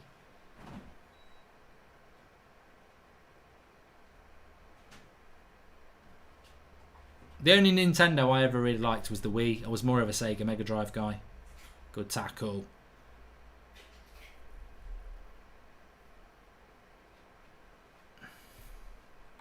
Do Man United need a goalkeeper? Says Miser. No, we've got 2 very good ones.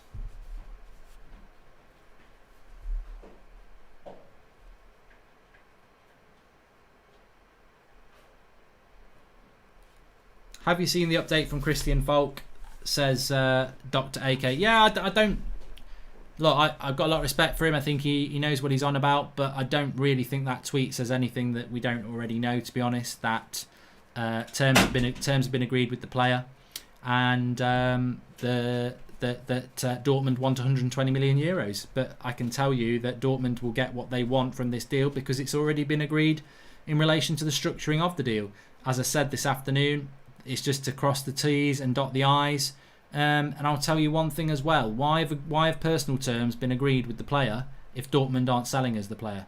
It would be called, what a run by Ben Rama. It would be tapping up.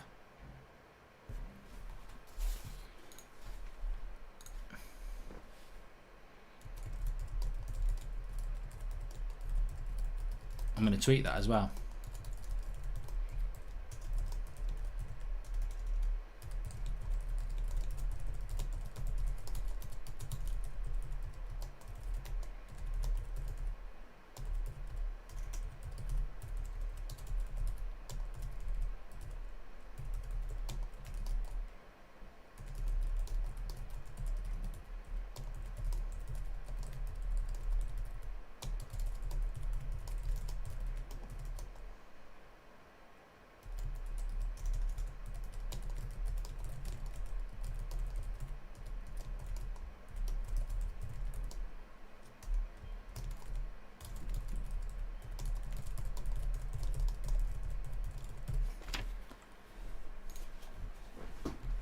True though, isn't it? It's exactly true. I've got people messaging me saying, you said it was done. You said it was done. I said the terms had been agreed between the clubs and the deal would be announced very, very soon, and that's what will happen.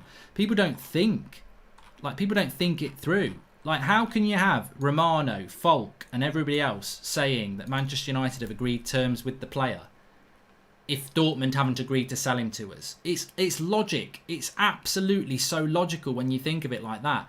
How can we be well known that we've agreed terms with the player if Dortmund haven't let us talk to the player? That would be tapping up. So, you know, you've got to think outside the box sometimes. Ramos is the best centre-back in the world, says M15 official. This game's quite tense, isn't it? A lot riding on it, as we know. Mark, would you have Aubameyang at Man United, says Carlos? No, I wouldn't, because where would he fit in? But, well, I would if he was happy to come and, you know, play for his spot. Oh, Brentford on the break here. And Boomer into De Silva. Into the box. Oh, he looks tired to me. Didn't do anything there.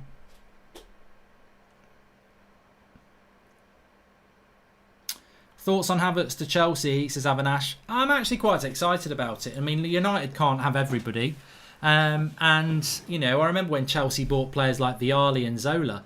I didn't want them to beat Man United, but I was quite excited that we had those sort of quality players coming into the Premier League. So I think it's just good for the Premier League. I haven't seen the FIFA 21 gameplay thing yet, Matthew Harvey, but I will be watching it a little bit later. What's for dinner, Mark? Says Hassan. I've already had it. I had a Chinese. And I liked it at the time, but I don't know about you. I even said it when I was eating it. Not to my daughter. Not to myself. I said it to my daughter. I said that with Chinese, I always have this thing where I like it at the time, but I guarantee you in the early hours of the morning I'll be waking up with a stomach ache. I did feed the cat. And it was hungry, that's why it was moaning.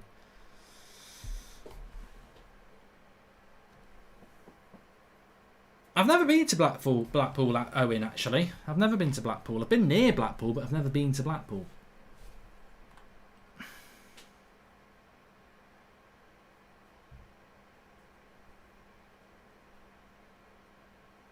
Brentford on the attack. Nice ball into the box. Oh, come on. They're looking tired. Thoughts on Gabriel to Arsenal, says AJ. Look, if Arsenal get him, I'm not going to moan about it. I mean, look, is he our major target of the summer? No, he's not. Jadon Sancho is. And, you know, Sancho is miles ahead of Gabriel as a signing. But, you know, fair play if he goes to Arsenal. I'll see how he develops. I wouldn't mind him at United from the limited things I know about him. I think he fits a profile. Brentford starting to step it up a little bit here. There's Mbima. Nice little bits of skill. That's gone for a goal kick. Have you ever been to Somerset, says Craig Taplin? I probably have. It's a county though, isn't it? So.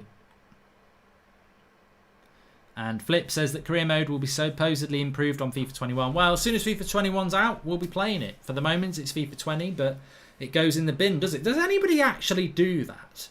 Does anybody actually, like, you know, when a new FIFA comes out, does anybody still keep playing the old one? And do many people do it? So if you like Ultimate Team from FIFA 19, which is the game before this, are people still playing Ultimate Team on FIFA 19? Or is there always a mass exodus onto Ultimate Team, the latest game? Because for me, I never play, you know, it doesn't matter how good the previous FIFA is, I never play the old games. I just go on to the new one, and I never have. But I don't know whether there is much into people who do that.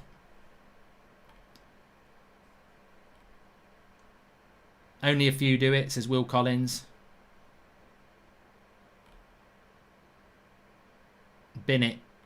Capone does both.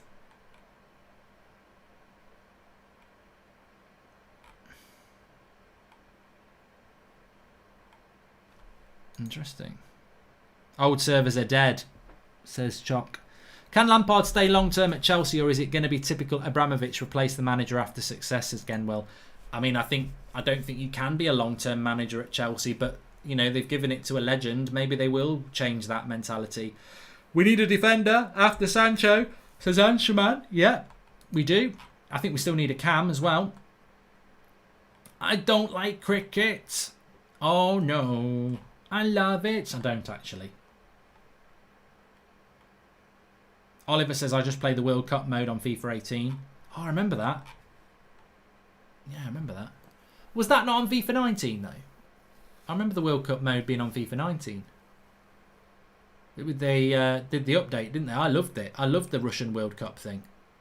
Wide from Fulham there, half a chance. Yeah, I loved it when they did that download of the FIFA World Cup in Russia. It felt really realistic. It was FIFA 18. That makes me feel old. I thought it was on FIFA 19. I thought it was literally the game before this one. 2019 FIFA 20 came out. 2018 FIFA 19 came out. Yeah, you're right. It would have been FIFA 18. Of course it would. Of course it would. Just time goes by very fast, doesn't it?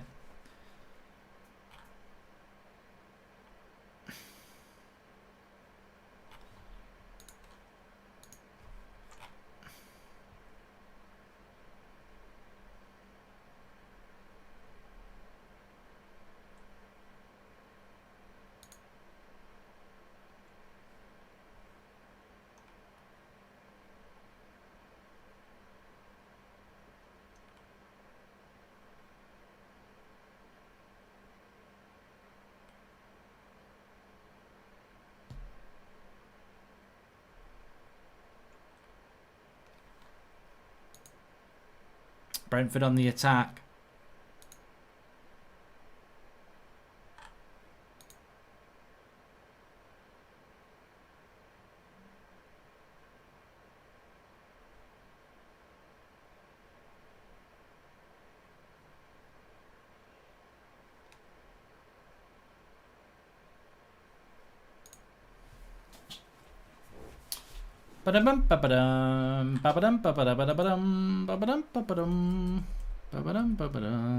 Substitution for Fulham here. Brentford. I keep getting mixed up because Brentford aren't playing in blue. They are playing in blue. And it's Mbeumo coming off. Mbeumo coming off.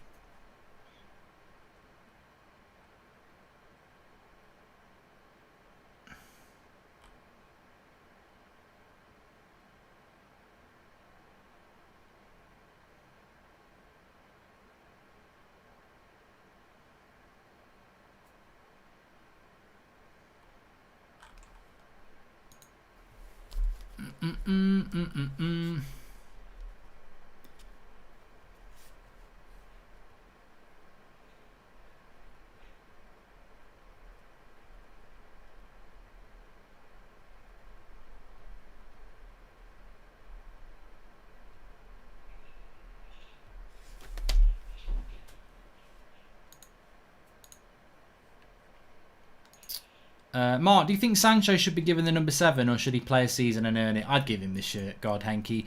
I mean, look, I think with any football club, should you give them your most iconic shirt? But the reality, you're breaking the world transfer record. If Pogba was the number 7, would you say he's got to earn it? No, we would have given it him. That's what we're getting. Joshua Bowater says, is James Ducker reliable? He's tweeting about Sancho and I don't like it. I've just seen that tweet, mate, and I've just messaged Draughty about it because he's the one whose source is saying that it's been done. But I just think this has got a very, very familiar feel to Bruno, and it's also got a feel to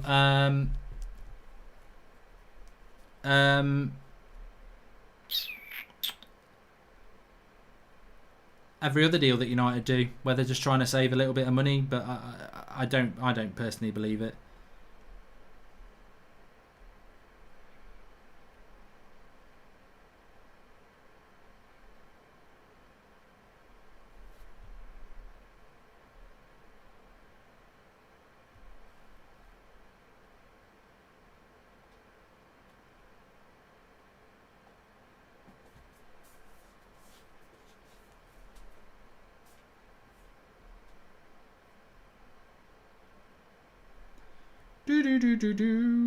There's obviously been a press briefing tonight to keep things on the back burner, I would say.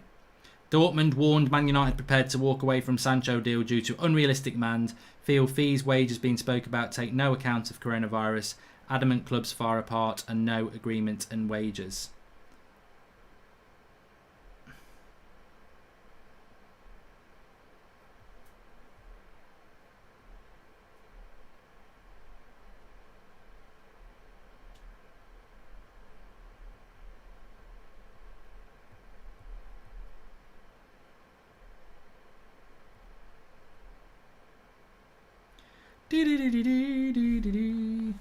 The deal's not off. People are panicking here. The deal is not off. It's not off.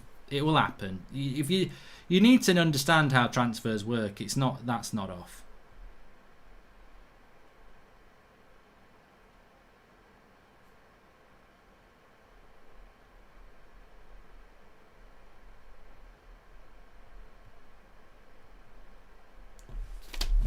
Do I look concerned?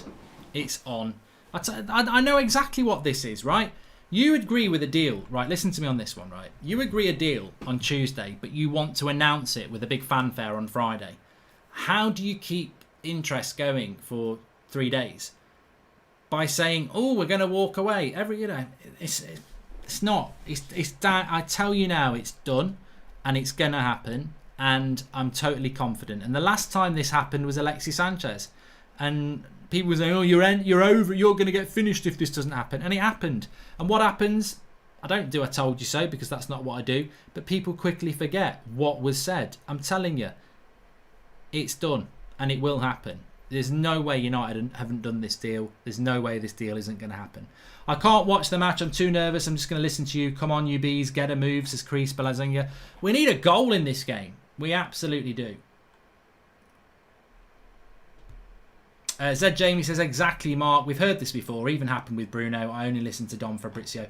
Mate, you see things so many times that you become immune to it. I've seen United walking away from Wan-Bissaka, Harry Maguire, Bruno Fernandes, all in the last year. So I ain't worried about this at all. And you get the fact that Simon Stone's tweeting, Simon Peach is tweeting, James Ducker is tweeting. These are people who are briefed by the club. They want to keep it. They want to elongate the deal. They want to push it back to Friday.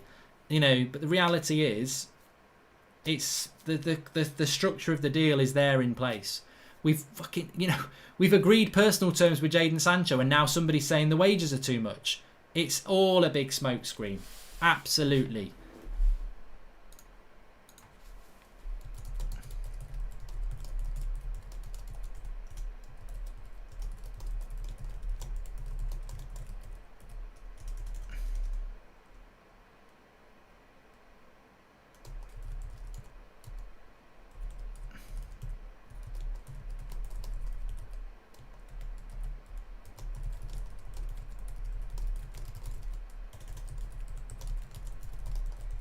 Cross comes in from Brentford. Ooh, headed away by Fulham.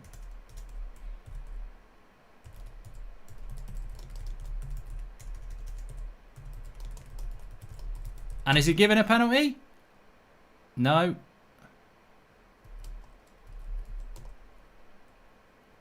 Oh, come on.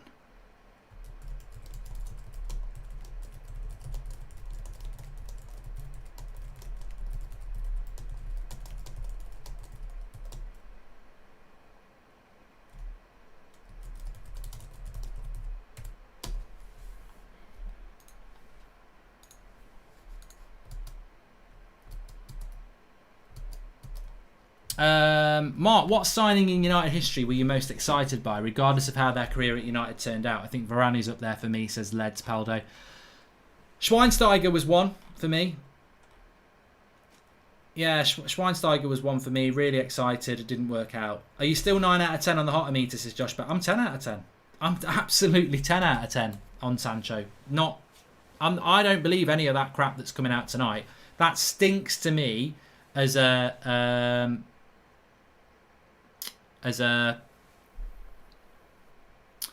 press briefing from the club to just push it back till Friday. I think they just want the big announcement on Friday, and what happens is that's a crap free kick by Brentford.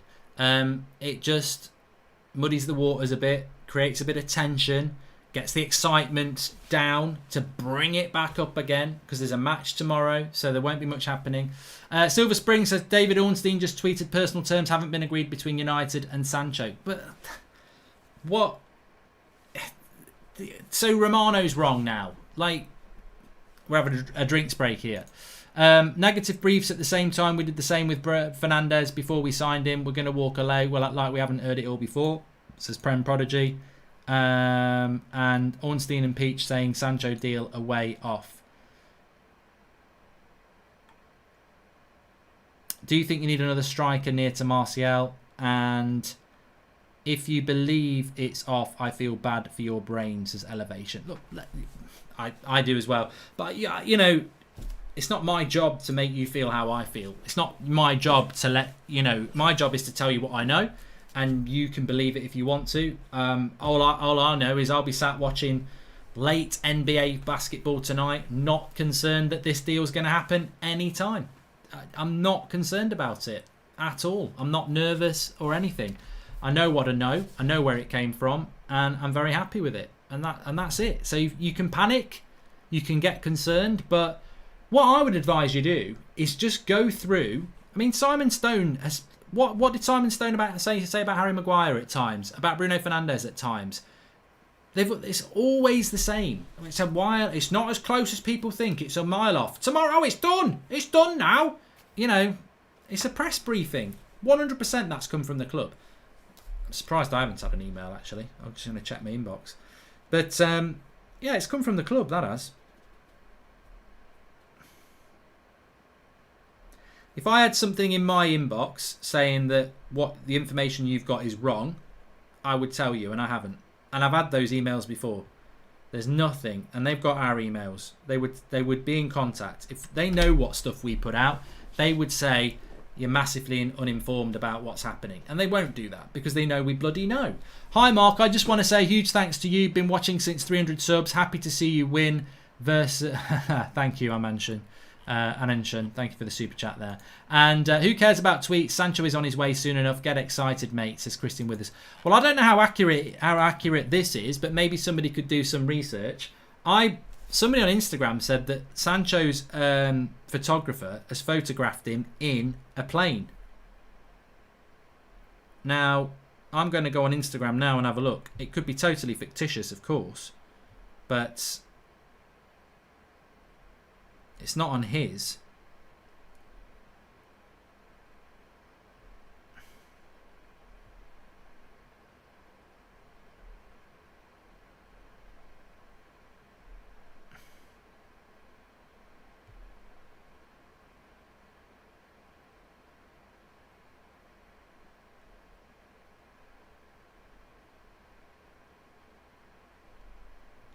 Let's have a look.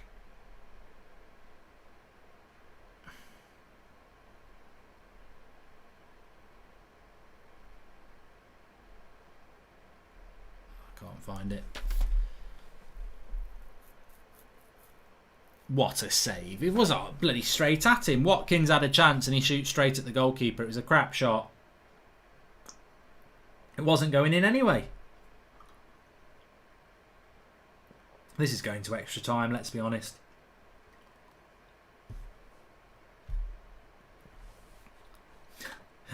Marcus Henry says the guy's worried. Stop lying. Mate, you don't know me. I ain't worried at all. The picture's on Soccer Bible, says Rajveer. Well, what's Jadon Sancho doing on a plane?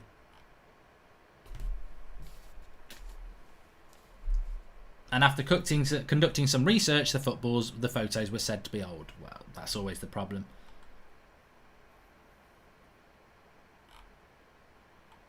Go on, Brentford, you can win. Well, Fulham are on the attack here. Good tackle, but they've kept it. Reed, imagine if he scored, the biggest injustice in ever. Sancho's not on holiday. He trained with Dortmund today. So people aren't even getting facts right. Brief yourself properly.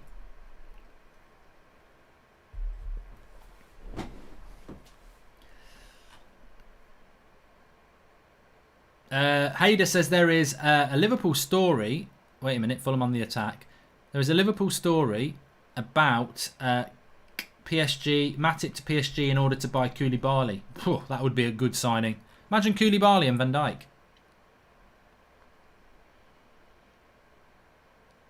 Jadon Sancho will improve our attacks, says Sam Hardwick. He definitely will. And why is the Championship Golden Boot winner on the bench? Do they not want to score? Also, don't turn into Arsenal fans tracking planes. I don't track planes. Please subscribe to the channel if you're new, by the way. Our next watch-along on this channel is going to be Friday night, which is the Champions League game between Real Madrid and Manchester City, of course. Obviously, FIFA will be back tomorrow. And this talk shows that Falk and Fabrizio are top, says Picknet Caesar. I always find it embarrassing. I always find it really embarrassing, actually. Can I just tell you this? So, look, whatever people want to think about what we've said on the United Stand this afternoon, I do not care. But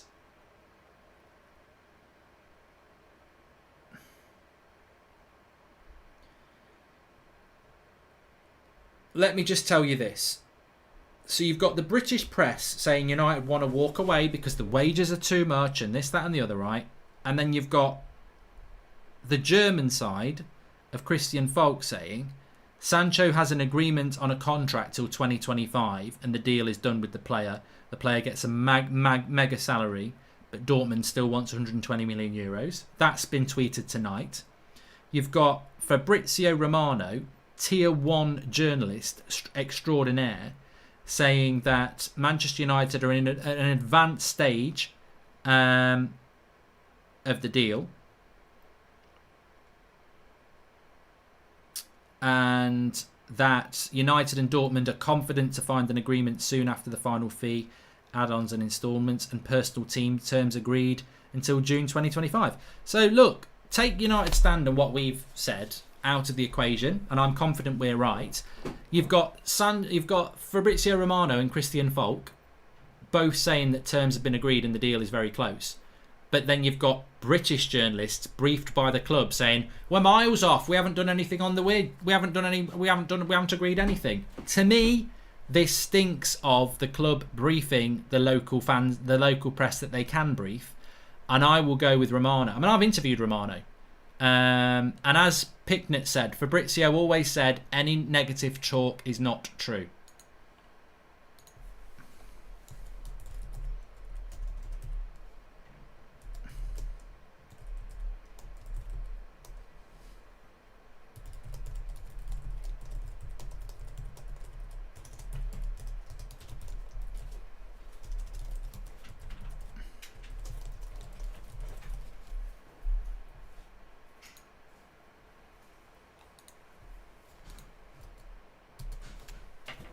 Very good point by Picknett there.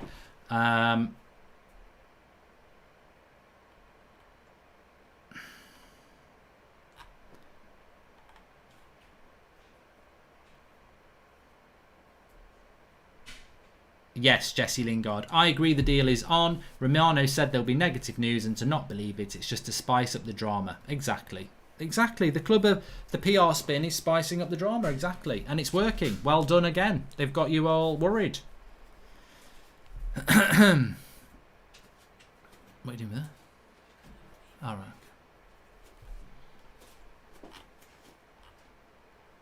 right. Oh, yes, I have, Charlie Watson. I bloody well have. And I loved it. York. Lovely place in the world. Absolutely love it.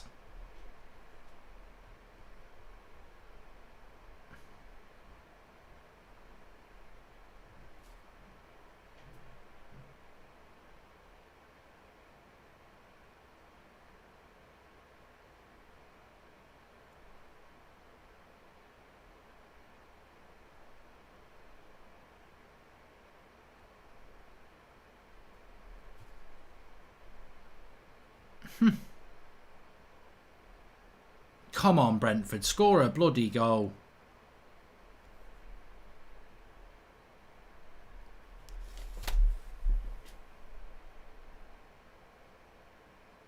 Ten minutes to go.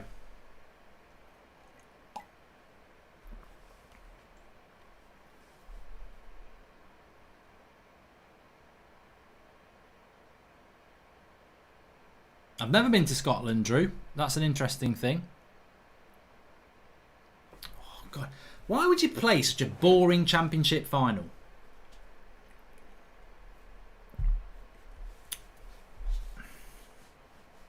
Stretch time, yeah.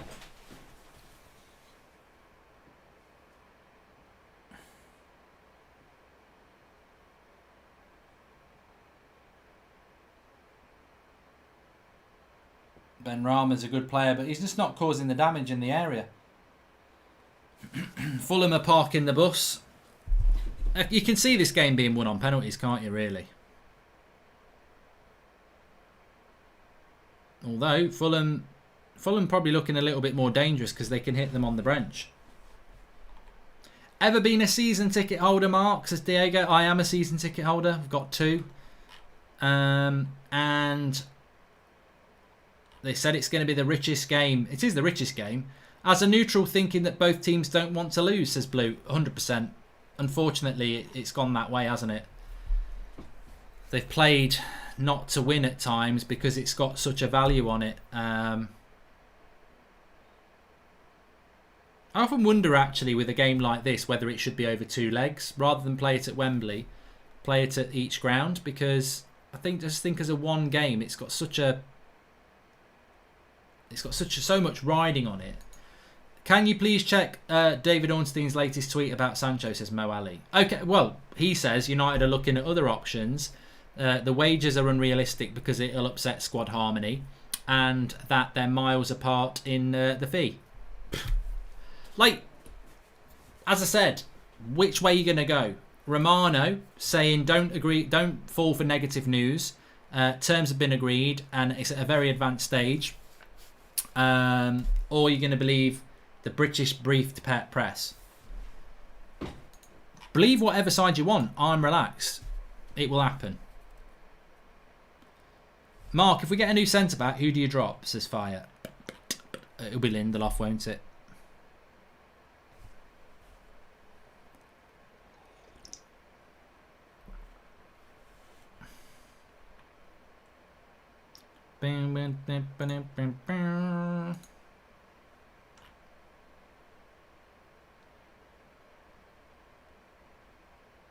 Jamie Wilson says Sancho removed Dortmund from his Instagram bio. It's bloody obvious he's joining United from a Liverpool fan.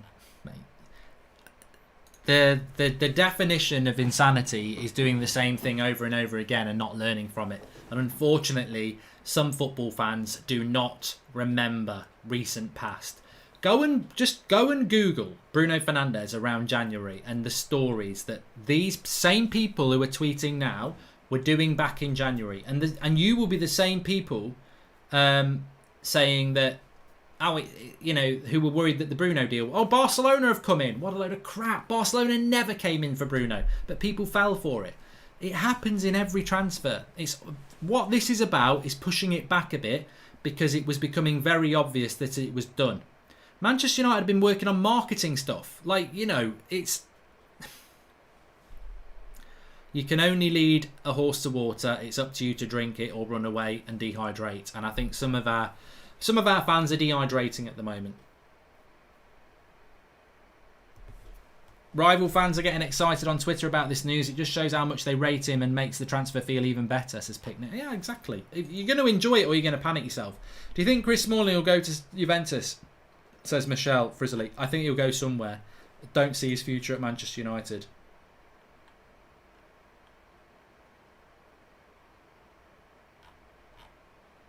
There'll be a Romano tweet tonight.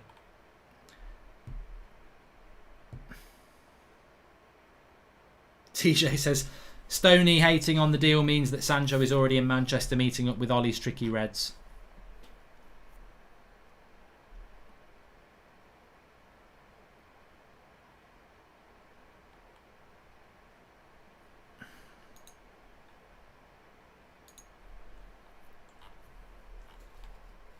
Romano has tweeted, apparently. Oh, this is why it's always a bit shit when you're live. Keep them both in the Championship, somebody just said on Twitter. De Silva's got it on the edge of the box. Oh, for God's sake. The quality of the finishing, this is shocking. Really shit. Oh, God.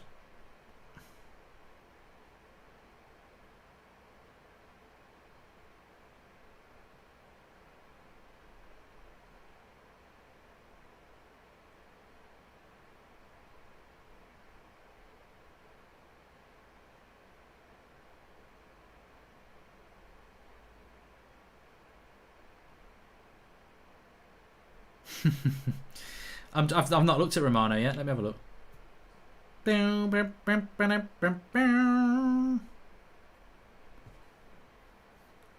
This is going to extra time. Or is it? Fulham, down the left-hand side. Is there a late winner here? Where is he going? Well, he's played a good ball there. He's offside, Pratt.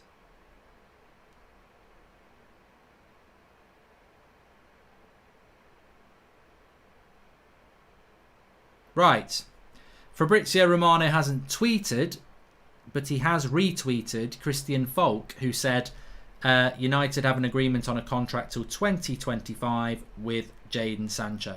The player gets a mega salary. So,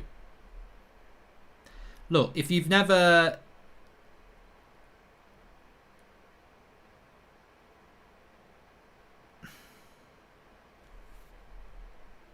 If you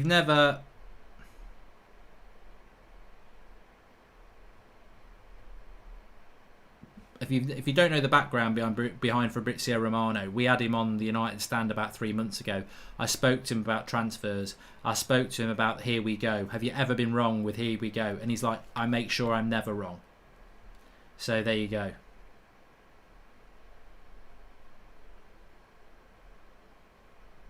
He doesn't get it wrong.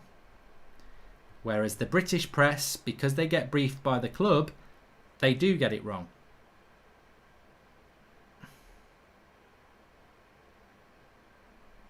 It's all a marketing strategy.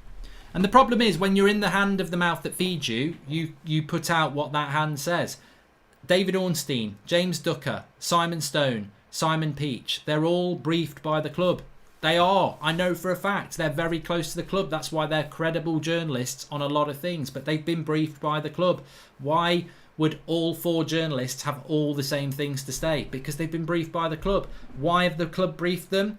Because I don't think I think they know that the deal's going to simmer for a few days, and they want to boil it up before it happens. They want everyone to think it's not going to happen. So then when they announce it on Friday, it's like, yes, we've done it. This has happened so many times. I remember Wan-Bissaka being like this last June. I remember this. Oh, you're not going to walk away. And other people were saying we're not going to walk away. It happens all the time. So you're putting yourself through the mill for no reason. But if it makes you more excited, do it. Benrahma, they just don't move the ball quick enough, Brentford. This is 100% going to extra time unless Fulham get one on the break.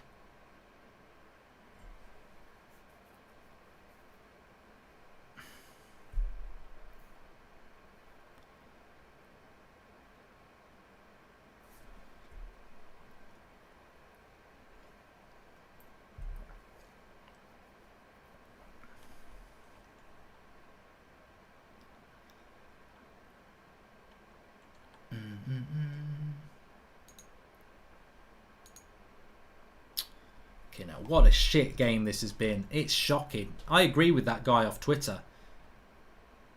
Yeah, I've just said that, Anjaman, that Fabrizio's retweeted that. This is... I'd relegate them both now. I mean, or don't even let them come up to the Championship. Awful. Awful. And I get both teams are nervous, but come on. This is a bloody disgrace. I mean, imagine if you... What are they trying to do? Win the game on penalties?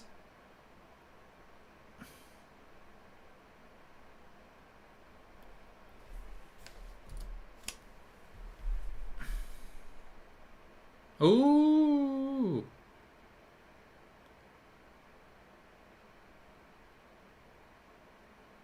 Yellow card for a Brentford player.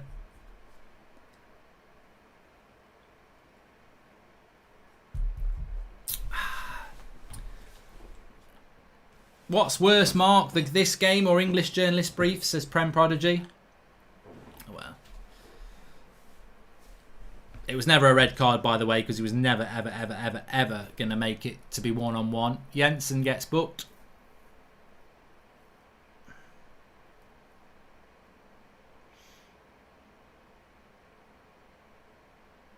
We are doing watch-alongs for the Champions League on here, Adam, yes. Ahmed, sorry. We'll be doing Man City against Real Madrid on Friday night.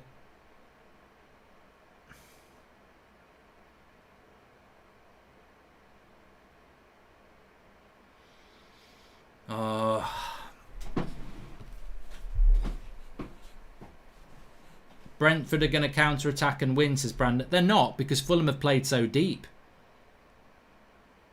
They've not been able to do that. The exact same thing happened with Bruno, but still makes me feel nervous, says Henrik. Yep, it did. Everyone say Sancho deal is off. Everyone saying Sancho deal is off is a rival fan or manipulated by the press, says AHA Games. Yep. Fulham are rubbish, says A.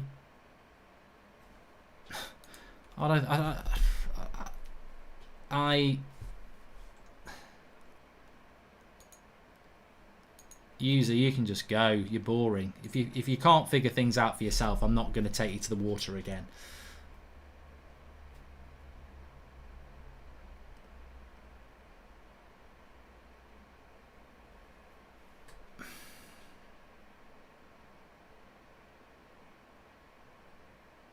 I wish I'd never done a watch along now. Can we campaign for Swansea and Cardiff to get promoted instead? These two are awful, says Man United Lists. And Tony Khan owns my favourite wrestling promotion, so I'd like to see Fulham go up. Craven Cottage is a nice little stadium too. Boring game though, says Dylan from Cork. Oh God, I mean, as I said, they need to do something about this because it's such a big game for both teams with such a big amount of money involved, and to be in the Premier League is obviously great for so many of these players, but they don't come and play their way. They don't come and play their way. They come and play in a totally different way because it's such an important game. So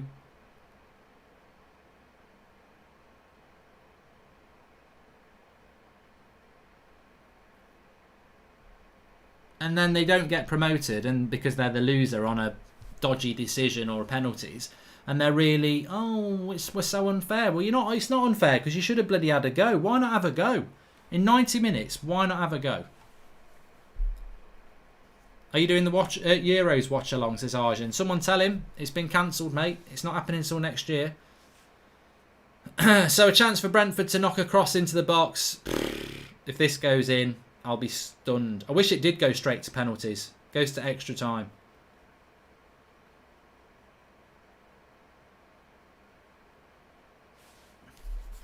Terrible cross.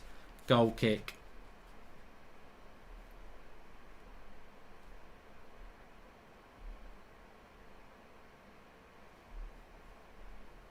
Oh, Mitrovic is coming on.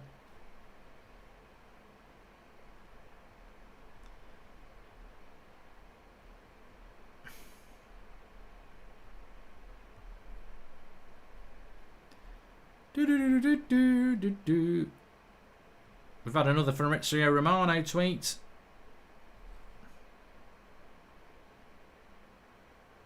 Or have we?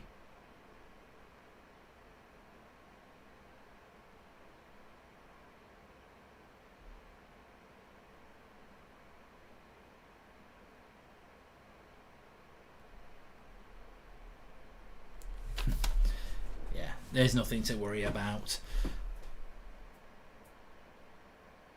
Harry says it's been the most boring final I've ever seen. I'm tempted to bloody... I turned off the Arsenal game the other day because of the referee. I'm tempted to turn this off. It's shit. Absolute waste of time. We could all be watching like Netflix.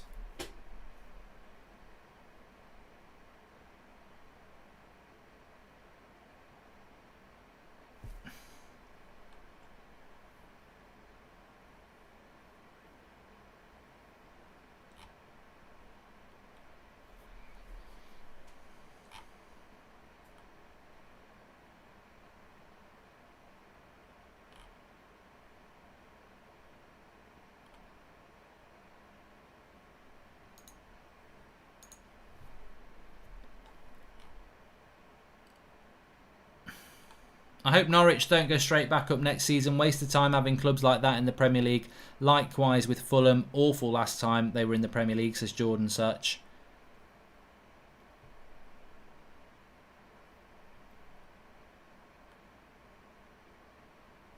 Please subscribe if you're new. Bottom right hand corner. We are going to do Real Madrid against Man City on Friday, as well as the FIFA stuff in between. I mean, that's going to be... This has been like watching your gran eat beans on toast, and Friday night is going to be like watching Margot Robbie eat a banana. It's going to be much better. But, yeah, it's not been great. Don't clip that. It's been great. It's not been great.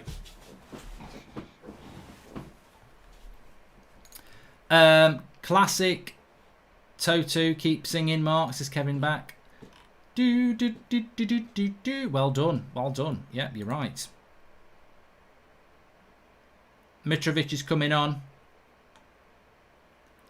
I said why WWE, and also, I mean, I'm fatigued. I just don't know whether to walk away from this. I mean, I'm not going to walk away. We'll keep doing the watch along, but I'm just very bored of this game. I think it's a disgrace that they play a 46 game season in the championship, right?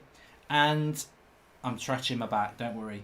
They play a 46 game season in the championship, and they then play another 2 games to get to this championship playoff final.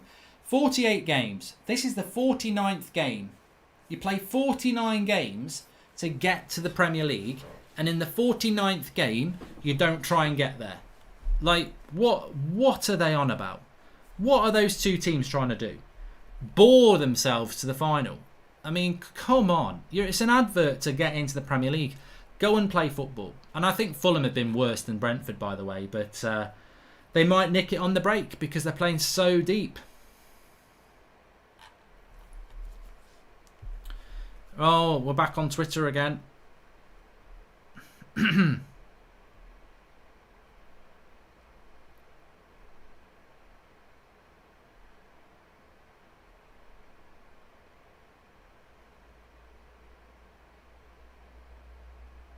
Work in progress, says Fabrizio Romano. Negative updates are not true. Simply work in progress.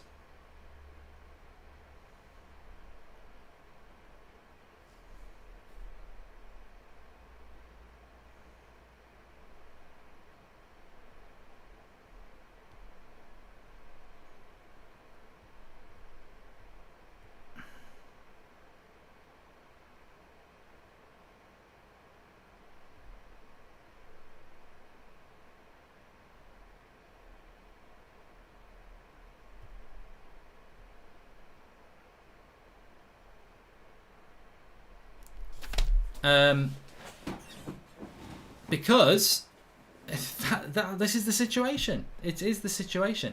And,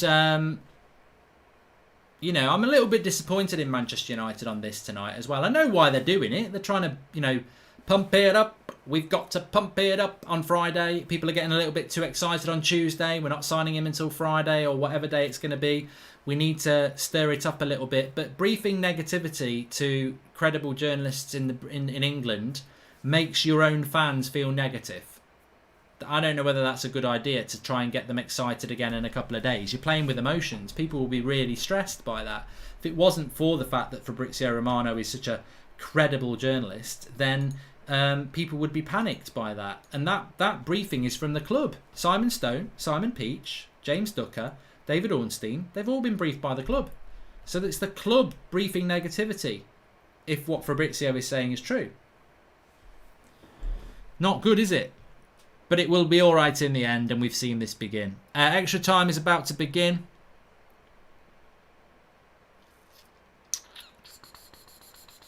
Come on, Brentford. Well, somebody do something in extra time. You don't surely want penalties. But it's just like winning a cup, isn't it? It's more than that. So teams maybe, let's not lose. You know, in extra time, so many teams go into extra time saying the most important thing is let's not lose it. Whereas I think the most important thing is go and bloody win it. Because a penalty shootout for 40... I mean, a penalty shootout to decide 49 games? Come on. I'd rather lose it in extra time than lose it on penalties.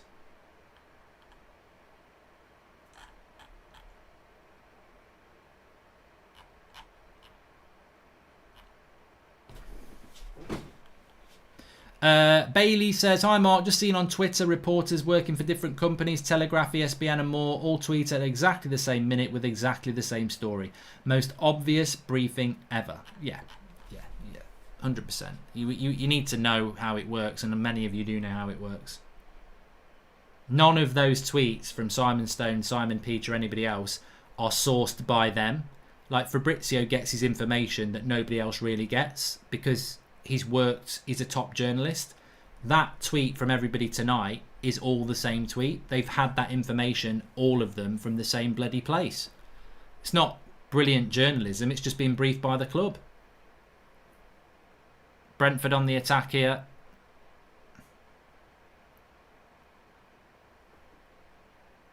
What a cross. What a cross to Watkins, and I wonder why he didn't score. I thought he was going to score. Lovely play by Brentford. Watkins, watch his striker run here. He's on the back post. He's going to make his run to the front post. Why doesn't he score?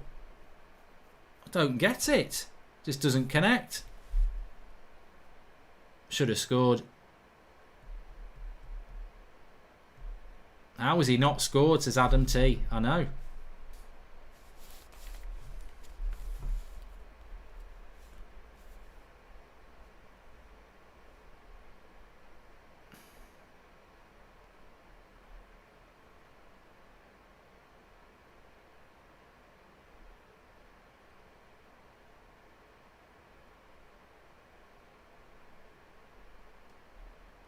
What do we think about Højbjerg from Southampton to Tottenham? It doesn't stand out as a great player to me, but there you go.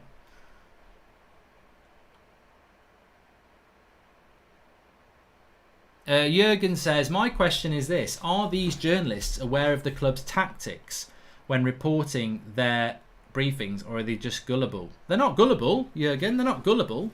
But if Manchester United, if you've got a really good relationship with Manchester United and they say, we're putting a briefing out that this is the situation, are you going to say, oh, I'm not going to put it out? And they're going to say, why didn't you put that out? Well, we won't tell you something in the future. You don't bite the hand that feeds you, do they? Do you? These people get really good information from the club that throughout the year makes them be credible. They're not going to not put something out when the club say, can you put this out for us? So, look, it damages them in the long term a little bit, because it means that, people like Fabrizio Romano retain the king of the transfer journalists, because he says this is happening, it's progressing, don't believe the negative stories, and then it happens, and he's always been the one that was consistent. And the people who took the briefing from the club, the negative briefing, people go, well, there yet again, they've just took the briefing from the club. It's a difficult situation. Journalism is such a fantastic profession, and they do a great job, but you're always in that moral dilemma, aren't you, of doing great journalism work, but also not wanting to upset the hand that feeds you. And that's the world of PR, isn't it? You put information out because they want it out for a different reason. I think United want it to be, we haven't done the deal yet because people are thinking the deal's been done, and I think that's what it is. This is how it's going to go. Mitrovic will score the winner, or David Raya will be the hero for Brentford in penalties, says Chris Balazier. And Mark, Brentford finished third, Fulham fourth after 46 games. How is it fair if Fulham go up? It's a disgrace. Surely top three should go straight up. Well, playoffs has been around for a long time, Jordan. And on top of that, I think they finished on the same points as well.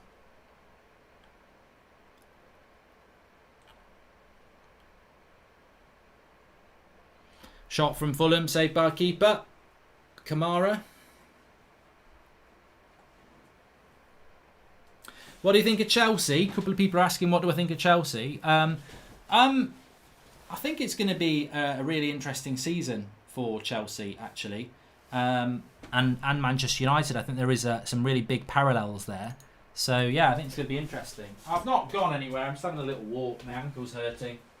So, just having a little walk for a minute. This playoff final is probably going to go to penalties, isn't it? Stretching out. You can't see me stretching. Yeah, keep the questions coming in. It's one of them things, isn't it? It's like watching a crap film. It's like watching a crap film that you're not going to not watch the last 10 minutes at the end of the day, are you? So, we've all invested our time in it. Got nearly 10,000 people watching it. Please subscribe if you're new, by the way. Bottom right hand corner. That's something exciting I can look at. How many subscribers have we got on the channel now?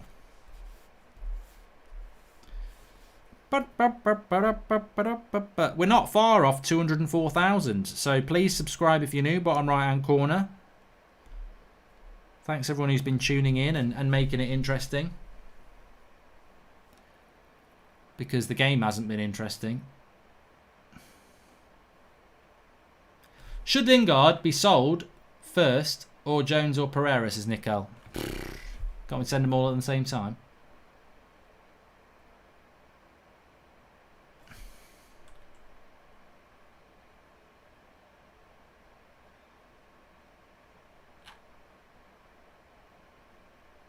Hello, Mark from Indonesia, says Sokoi. Hello! The Truman Show, have you seen it, says Sean Sapp. I haven't seen it for years, but it's actually one of the cleverer films I've ever seen. It's good. I'd like to watch it again. It's a bit of a classic, really. Good play by Brentford. Oh, look, left. What are you doing? Why didn't they shoot the left back there? Oh, that was not a cutback. Both teams are starting to go for it a little bit now. But why didn't he shoot? Why didn't the left back shoot there? He's done the overlap and he's tried to cut it back. Just shoot. Oh, God. Keeper does well for Brentford.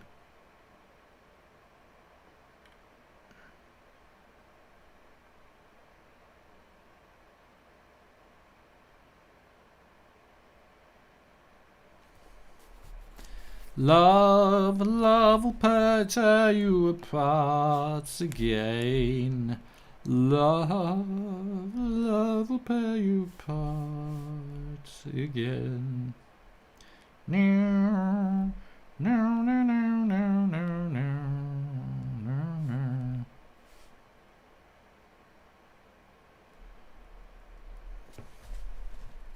Yellow card for Hector.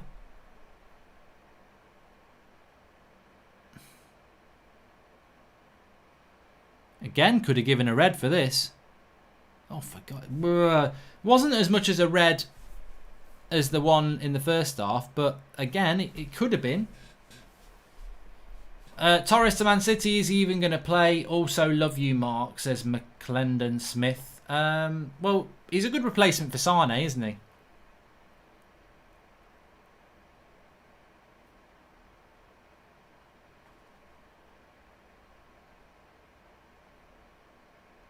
Favourite 80s music group?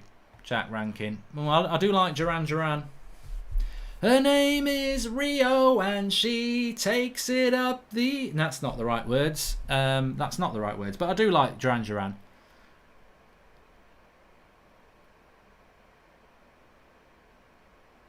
Oh, God.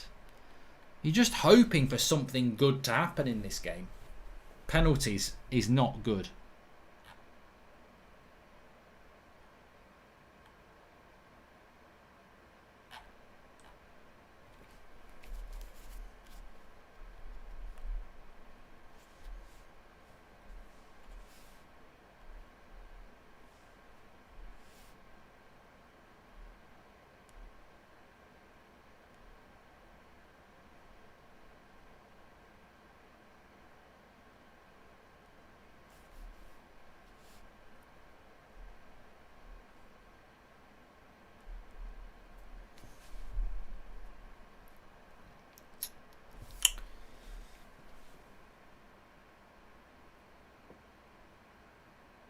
Fulham look like they want penalties to me. Brentford look like they don't.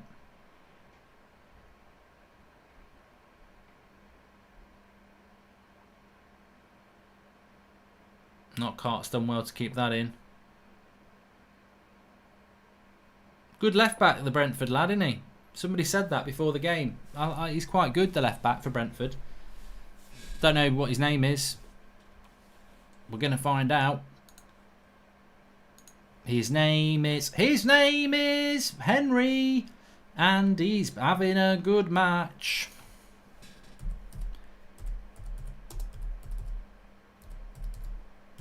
He plays for Brentford and he's 23 from Brum. He won the EFL Young Player of the Season. Came from Warsaw's Academy. His name is Rico Henry.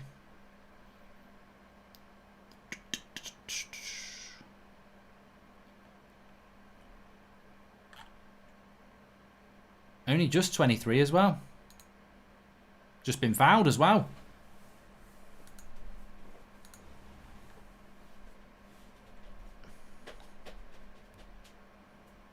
Knockouts.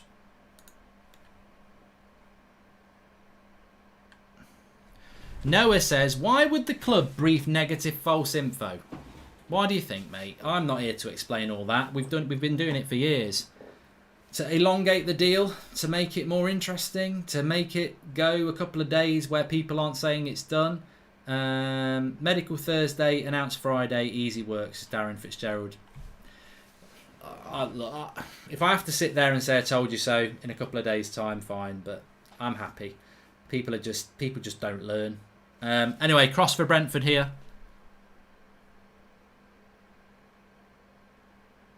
Benrahma puts it in, and it's a throw in. It wasn't a very good cross.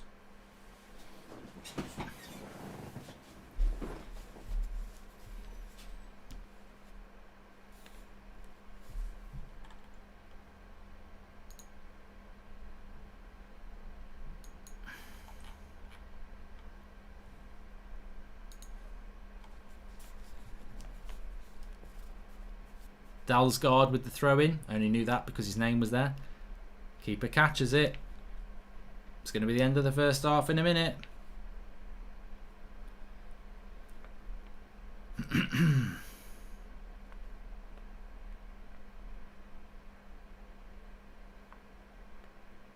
God, he's getting a lot of yellow cards out in this game.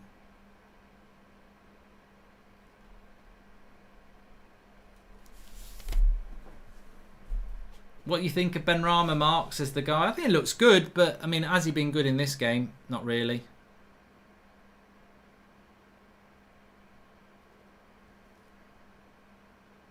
Did he stop a goal scoring opportunity there? Could have been a red, but I don't know how that would work. This is not a great game at all, says Ryan.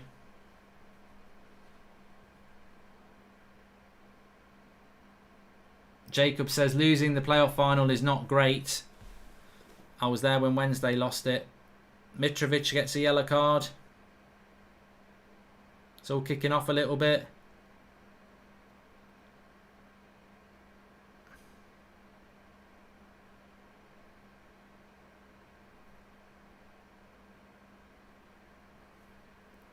Nothing in it really. This is the first half of extra time for anybody who's lost in the wilderness of this piss poor championship playoff final. Oh, I could have been doing anything. I could have been doing so much. Well, what part of me thought the championship playoff would be a really good watch along to do? I just thought it'd be something interesting.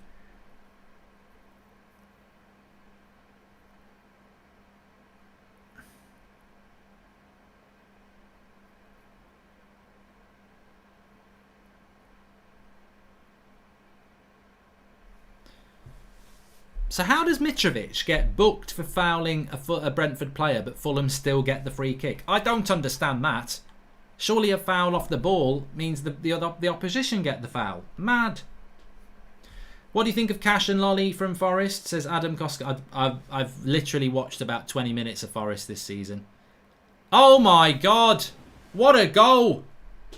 Oh my God. You've got to be gutted here. And it goes back to... I've got to tweet this. How do Fulham still get the free kick? Still get the free kick when Mitrovic gets a yellow for a foul off the ball before it. Rules are dead. But the goal is fantastic. The keeper's just been caught out. What a way to get promoted if it happens. The keeper has been absolutely done out here. Hung out to dry. He's miles out. Effectively, it's one of those ones where you're halfway between the penalty box and the halfway line on the left-hand side, and everyone's in a line, and he's going to whip a cross in for somebody to try and head in. The keeper's positioned himself, and he's had a shot. He's had a shot, and he's curled it, and the keeper's out of position, and it's gone into the bottom corner. It's a rubbish goal. The keeper has gambled because he's thinking a cross is going to come in, and he's going to go and get it, and he's left himself exposed. Well done, Merchants. You did win. Well done. But, well... Benjamin says 4-1 to Brentford is now my prediction. There we go. Change the score. Change the score. We've got a goal at least. And Brentford... I think this is always the problem, isn't it? In 90 minutes, when you don't go for it, you leave yourself open. I mean, to be honest, that goal, if he tried it 10 times, he probably wouldn't do it 5. So... It's the same as penalties, isn't it? Can you feel sorry for yourself when something like that happens, when you've not done enough at the other end? I think they've just come... Both teams have come into this game trying not to lose. William says, what a disgrace. 2 red cards should have been given in this game. Poor officiating from English refs in 2 finals. Yeah, I agree.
And I think that's a very good point by William, because if nobody saw the tackle in the first half by the Fulham player, I just don't see how you wouldn't give a red card. I think a lot of decisions in football, you can say, oh, it's 20%. You can see it could have gone either way. All right, if he's having a bad day, he's got it wrong. I don't see how he can have a bad day and get that red card wrong. The first time I saw it, the third time I saw it, the 10th time I saw it, fast play, slow play, whatever you want to play it, it was a red card every single time. And the reality is, poor officiating could cost Brentford, because that red card in the first half, you're playing the rest of the game against 10 men. Like, you're probably going to win it. So it's not even a debatable red. Fulham will be an easier 6 points for us next season, so I'm glad Fulham are coming up, says Martial FC. Yeah, but it'll be an easy 6 points for Chelsea, Man City, Liverpool. Everybody will get an easy 6 points, but United will probably go and piss it up, won't they, and get a draw. But it is what it is.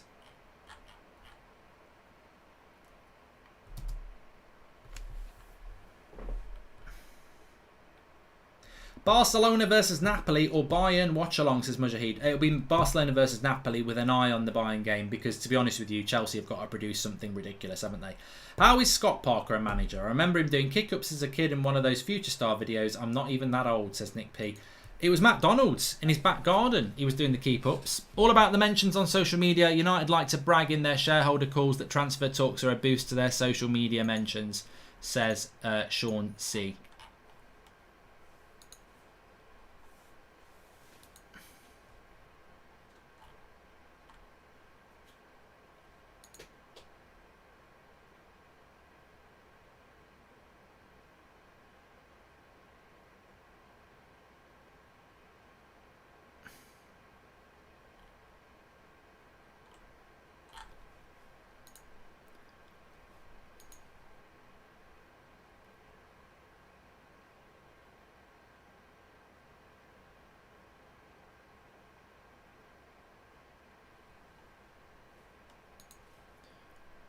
Well, all for Brentford to do now. It will. Well, look. I suppose this is it's the climb.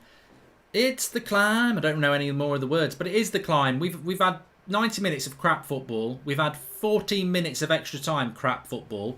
Whatever happens now, we're going to get a good 15 minutes, and then we may end up with penalties at the end. So whatever happens now, we're going to get a bit of excitement. Hi Mark, Ireland beat England in a one-day cricket match, says Praveen. Mate, it makes zero impact on me, to be honest.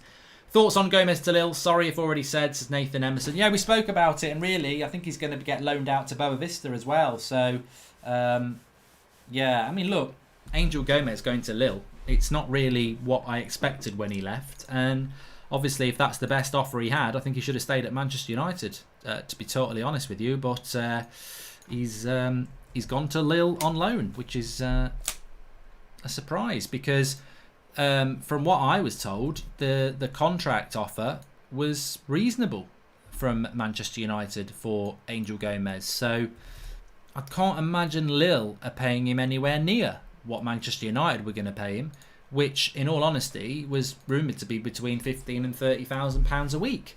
Can you see Lille paying him £15,000 and £30,000 a week? So it's an odd one. It's an odd one. Time is working now. Yeah, and if Lille have got him and they've sent him on loan to Boa Vista, he can't be on very much money to do that. But maybe he just wants to go and play first team football and prove himself, and maybe he can still do that. Can Brentford get back into this game? It's a psychological block. And it's going to be a low block from Fulham as well. They're going to defend this now.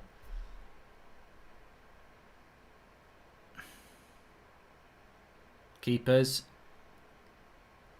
I tell you what, it's an entertainment business. It's a very lucrative entertainment business. And if this game finishes 1-0, that goalkeeper's going to take a long... I always think about that, the psychological impact of football. I mean, look, when you're not playing well, you can sort of say, I just wasn't good enough. I've played football at levels where I just wasn't good enough. You have to deal with that. It's sad, but when you make mistakes in big games like this, it's a different psychological blow. That's going to live with that goalkeeper for a very long time. if it stays at 1-0. And you feel for him. He's made a big error in the biggest game of his career. And, you know,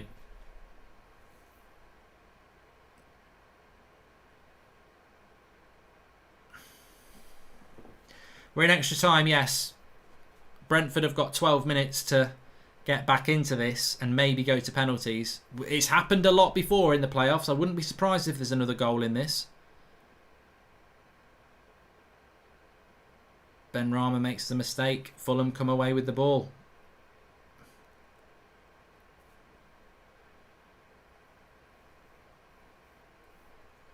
Popper says, I'd love to have seen a new exciting team in the Premier League, not boring old Fulham.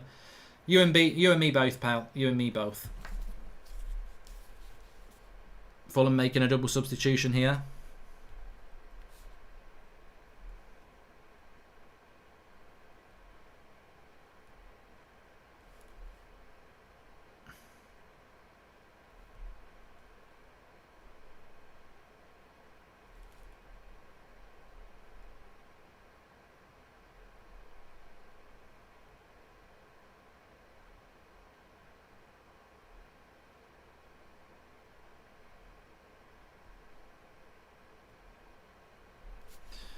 Come on, ref, get on with the bloody subs.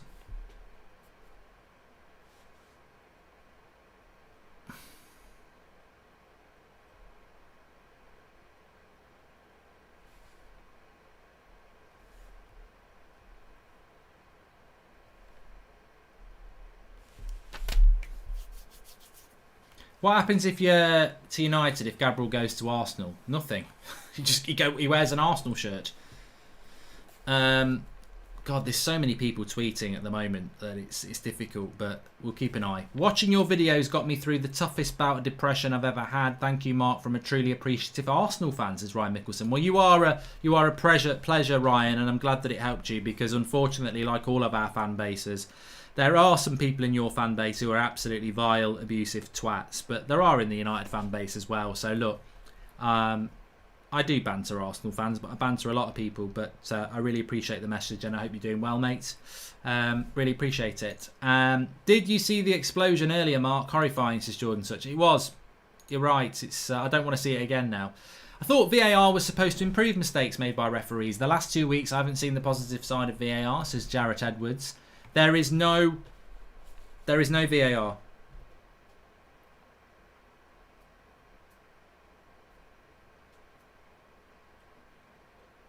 And Fabrizio has tweeted again. Talks on personal terms are okay. It's up to the two clubs. They need time. Still moving. Yeah, Fabrizio's on. Jan Arge Fjortoft, who was on the United stand yesterday. Things take time. You've got to be patient. Yeah, I think I'll stick with Fjortoft, Falk and Romano over the British briefed press, to be honest with you.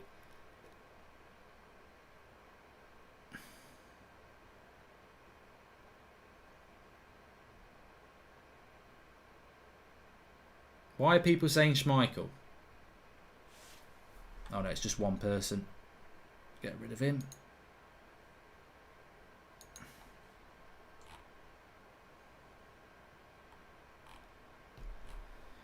Are Brentford gonna do it?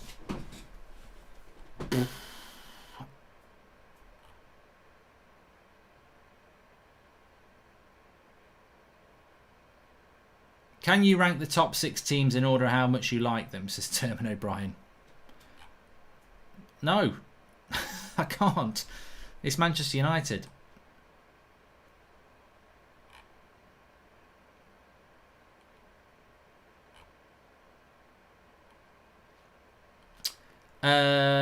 Udavia says, I read a couple of articles about a week ago saying that since his debut, Bruno is only behind Messi and Ronaldo in Europe's top 5 leagues in terms of goal contributions. At the time, Bruno had 15, Ronaldo 17 and Messi 26. Well, he's a brilliant player, mate.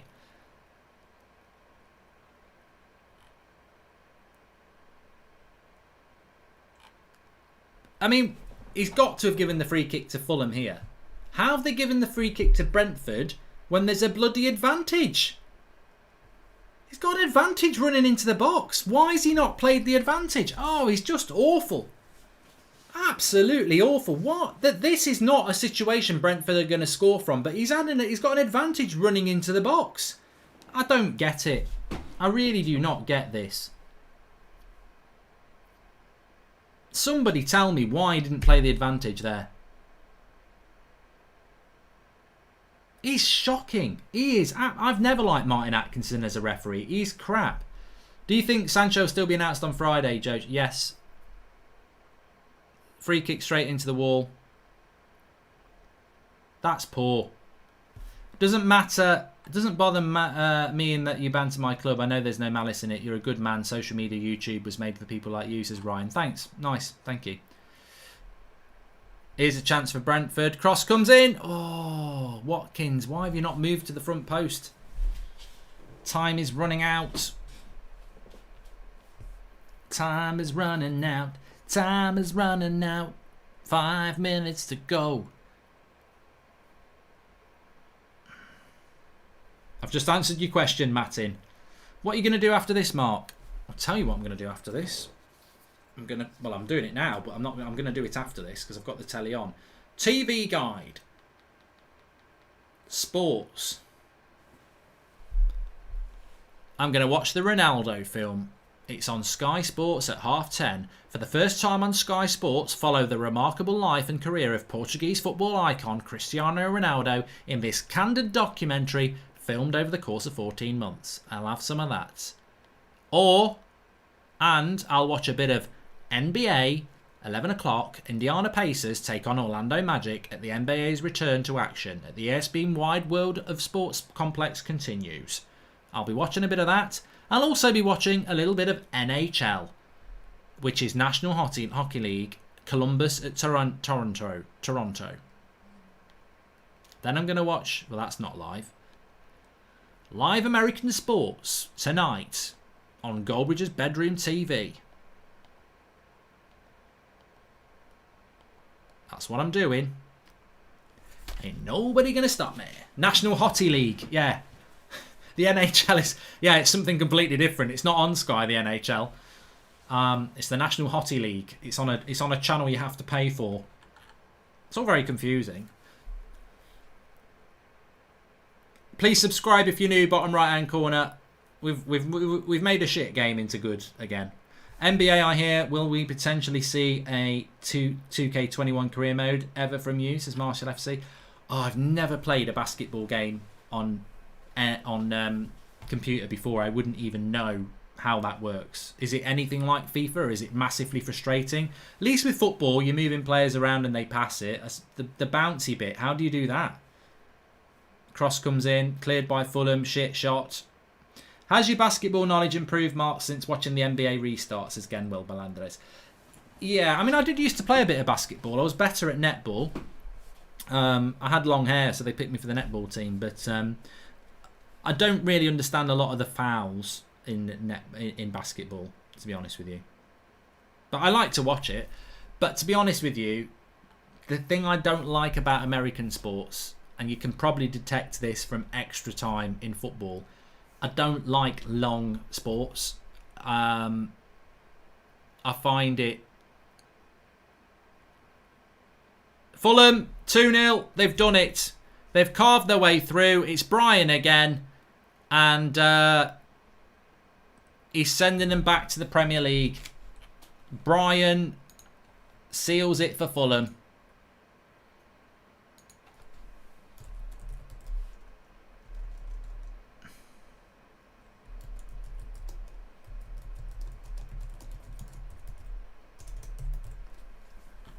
And that's going to be it.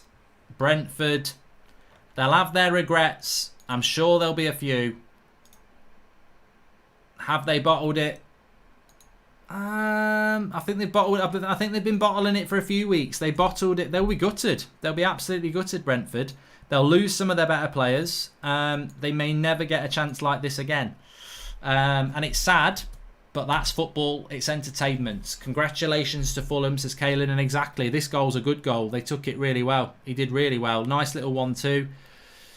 you take your opportunities. Brentford in the last few weeks of the season, they tailed off, and I did actually say this on a stream a few weeks ago. I said the team that goes up in the playoffs isn't always the team that finished third, because you can go on a good run and get yourself in the playoffs and keep some momentum going. And for Brentford, it's they've lost that momentum, I'm afraid. Brentford a bloody joke, says Landon. Bottlers.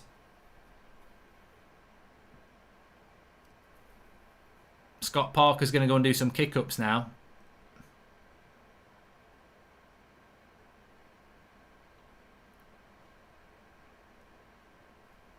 Very frustrating. Very frustrating. To get that far. As I said before, 49 games. Whoever loses this game, it's not just the money. 49 games to end up back where you started. It is disappointing, isn't it? But I just don't think Brentford have got going. They've not showcased that. They've not showcased the fact that I feel that they've got the better attacking talent, and you've got to give a bit of credit to Fulham. And I did say from minute one that I just felt Brentford's attack defence was a bit weak. It's an impressive, Eisen's right. It's an impressive season from Brentford, however you look at it. Can you call Robert O'Neill a plonker, says Samantha? I know. Robert O'Neill, you're a bit of a plonker. But it's an impressive season for Brentford. But I just felt from minute one of this game, they looked vulnerable at the back. Fulham only needs one team now. There are two, says Landon. Yep. Fulham and Chelsea, if you aren't aware, very, very close to each other in relation to football grounds. I like Fulham's ground. It's right on the Thames, right next to it. Not actually on the Thames. That would be ridiculous. It's not a football ground floating on the Thames. It's right next to it. But, yeah, it is a little bit disappointing that Fulham are coming up, but they deserve it because we've seen Fulham up before. It would have been nice to see something a little bit different. Do I think Fulham will stay up next season? Probably not. I'm not massively impressed with Fulham, to be honest with you, but I've not been massively impressed by Brentford today. All you had to do was beat Stoke, says Oyson. Yeah, they'll be gutted. They will be gutted. Have you seen the latest Sancho news from James Cooper? Deal could be off. Another person briefed by the club. I'm sorry, it's true. They're being briefed by the club. I'm not worried. 4 minutes added on it. Brentford needs to go up next. I bet you we don't see Brentford promoted next season then.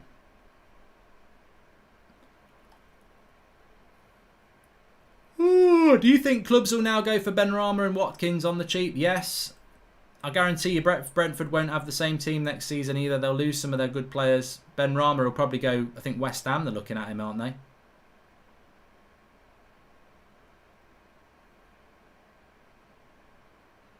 Martin Atkinson's had a part to play.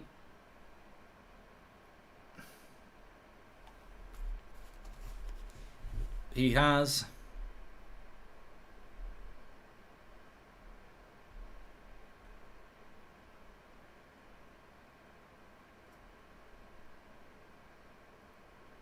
It is what it is at the end of the day.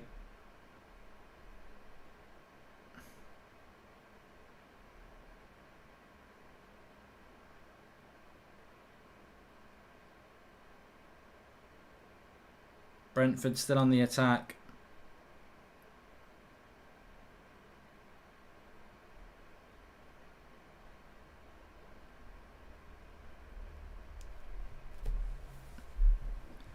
And Fulham might get another one and make it 3 here. Pass it.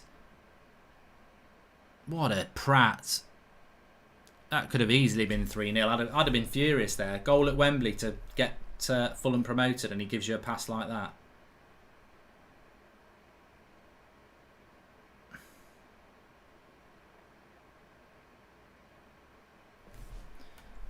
Oh, Chelsea, Chelsea. Benrahma to Chelsea. That could have easily been 3-0, says Martin. It definitely could. Romano tweeted again, says Tom. Yeah, he only said thanks to somebody. Thanks to everyone who's been tuning in tonight, by the way. Interesting game in many ways. I think a lot of the most interesting stuff has been going off on Twitter, off what we've been watching, but at least we've been live to discuss it, which I wouldn't normally have done. I would have finished the 8 o'clock show and that would have been it. So it's been interesting in that sense. Sancho's deal is not off. It will still happen. This is a press briefing from the British press. I would believe Falk, Fjortoft and Romano, all of which have been on the United stands, surprisingly, over the last month or two. But I would believe those because they are the most credible when it comes to this transfer deal. I don't and haven't spoken to British press about it. Oh, goal back for Brentford. 1 minute. What's he doing, the keeper? Keeper's bloody mad. Let him have the ball. But Brentford have got a goal back here. You don't think... Well, bloody hell. They've got 30 seconds to try and get another one. Imagine that. It's not going to happen. But it would be nice if it did.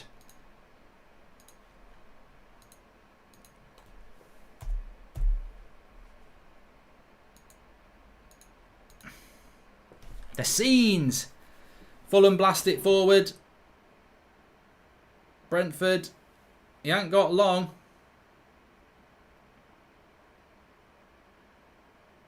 And it's over. It's over. Fulham get promoted. Brentford don't. 2-1. I don't know why I've got my head in my hands. I'm not gutted. Well done to Fulham. I wouldn't... You deserved it over the 90 minutes. They're going back to the Premier League. They're very, very happy. And for Brentford, it's just not their time. Keeper made a big error. Mitrovic. I always like the footballers in this sense who win the game but don't start jumping around like a bunch of clowns. I'll never forget Lothar Matthäus doing it in the 1990 World Cup. I was a young lad and I saw him going over to Chris Waddle who missed the penalty whilst the Germans were all celebrating. And I think it shows a real class to go and do that. When people are gutted, when you could just be jumping around making it all about you. But well done to Fulham. Not Brentford, but Bottleford, says Dylan. Well, someone's got to bottle it, haven't they? And it's Brentford today. They just didn't... I just don't think they had enough at the end of the season. I think they limped to the end of the season. They maybe could have been promoted outright, but it didn't happen. Big journey for Brentford. Ends in disappointment. Fulham are back in the Premier League. Thanks everyone for watching. Check out our latest videos on the United Stand, of course. And I'll be live in the morning at 10 AM. As per usual, with an update of everything that's been going on overnight. But all I'll say for you now is the Sancho deal will happen. I'm not changing anything that's been said on the United Stand today. And if you want to believe negative press briefings by the club to bounce a little bit of enthusiasm around a deal that's going to happen, that's up to you. Thanks for watching. Back tomorrow with FIFA, and our next watch-along is Friday night, Man City against Real Madrid. Speak to you in a bit. Thanks for watching.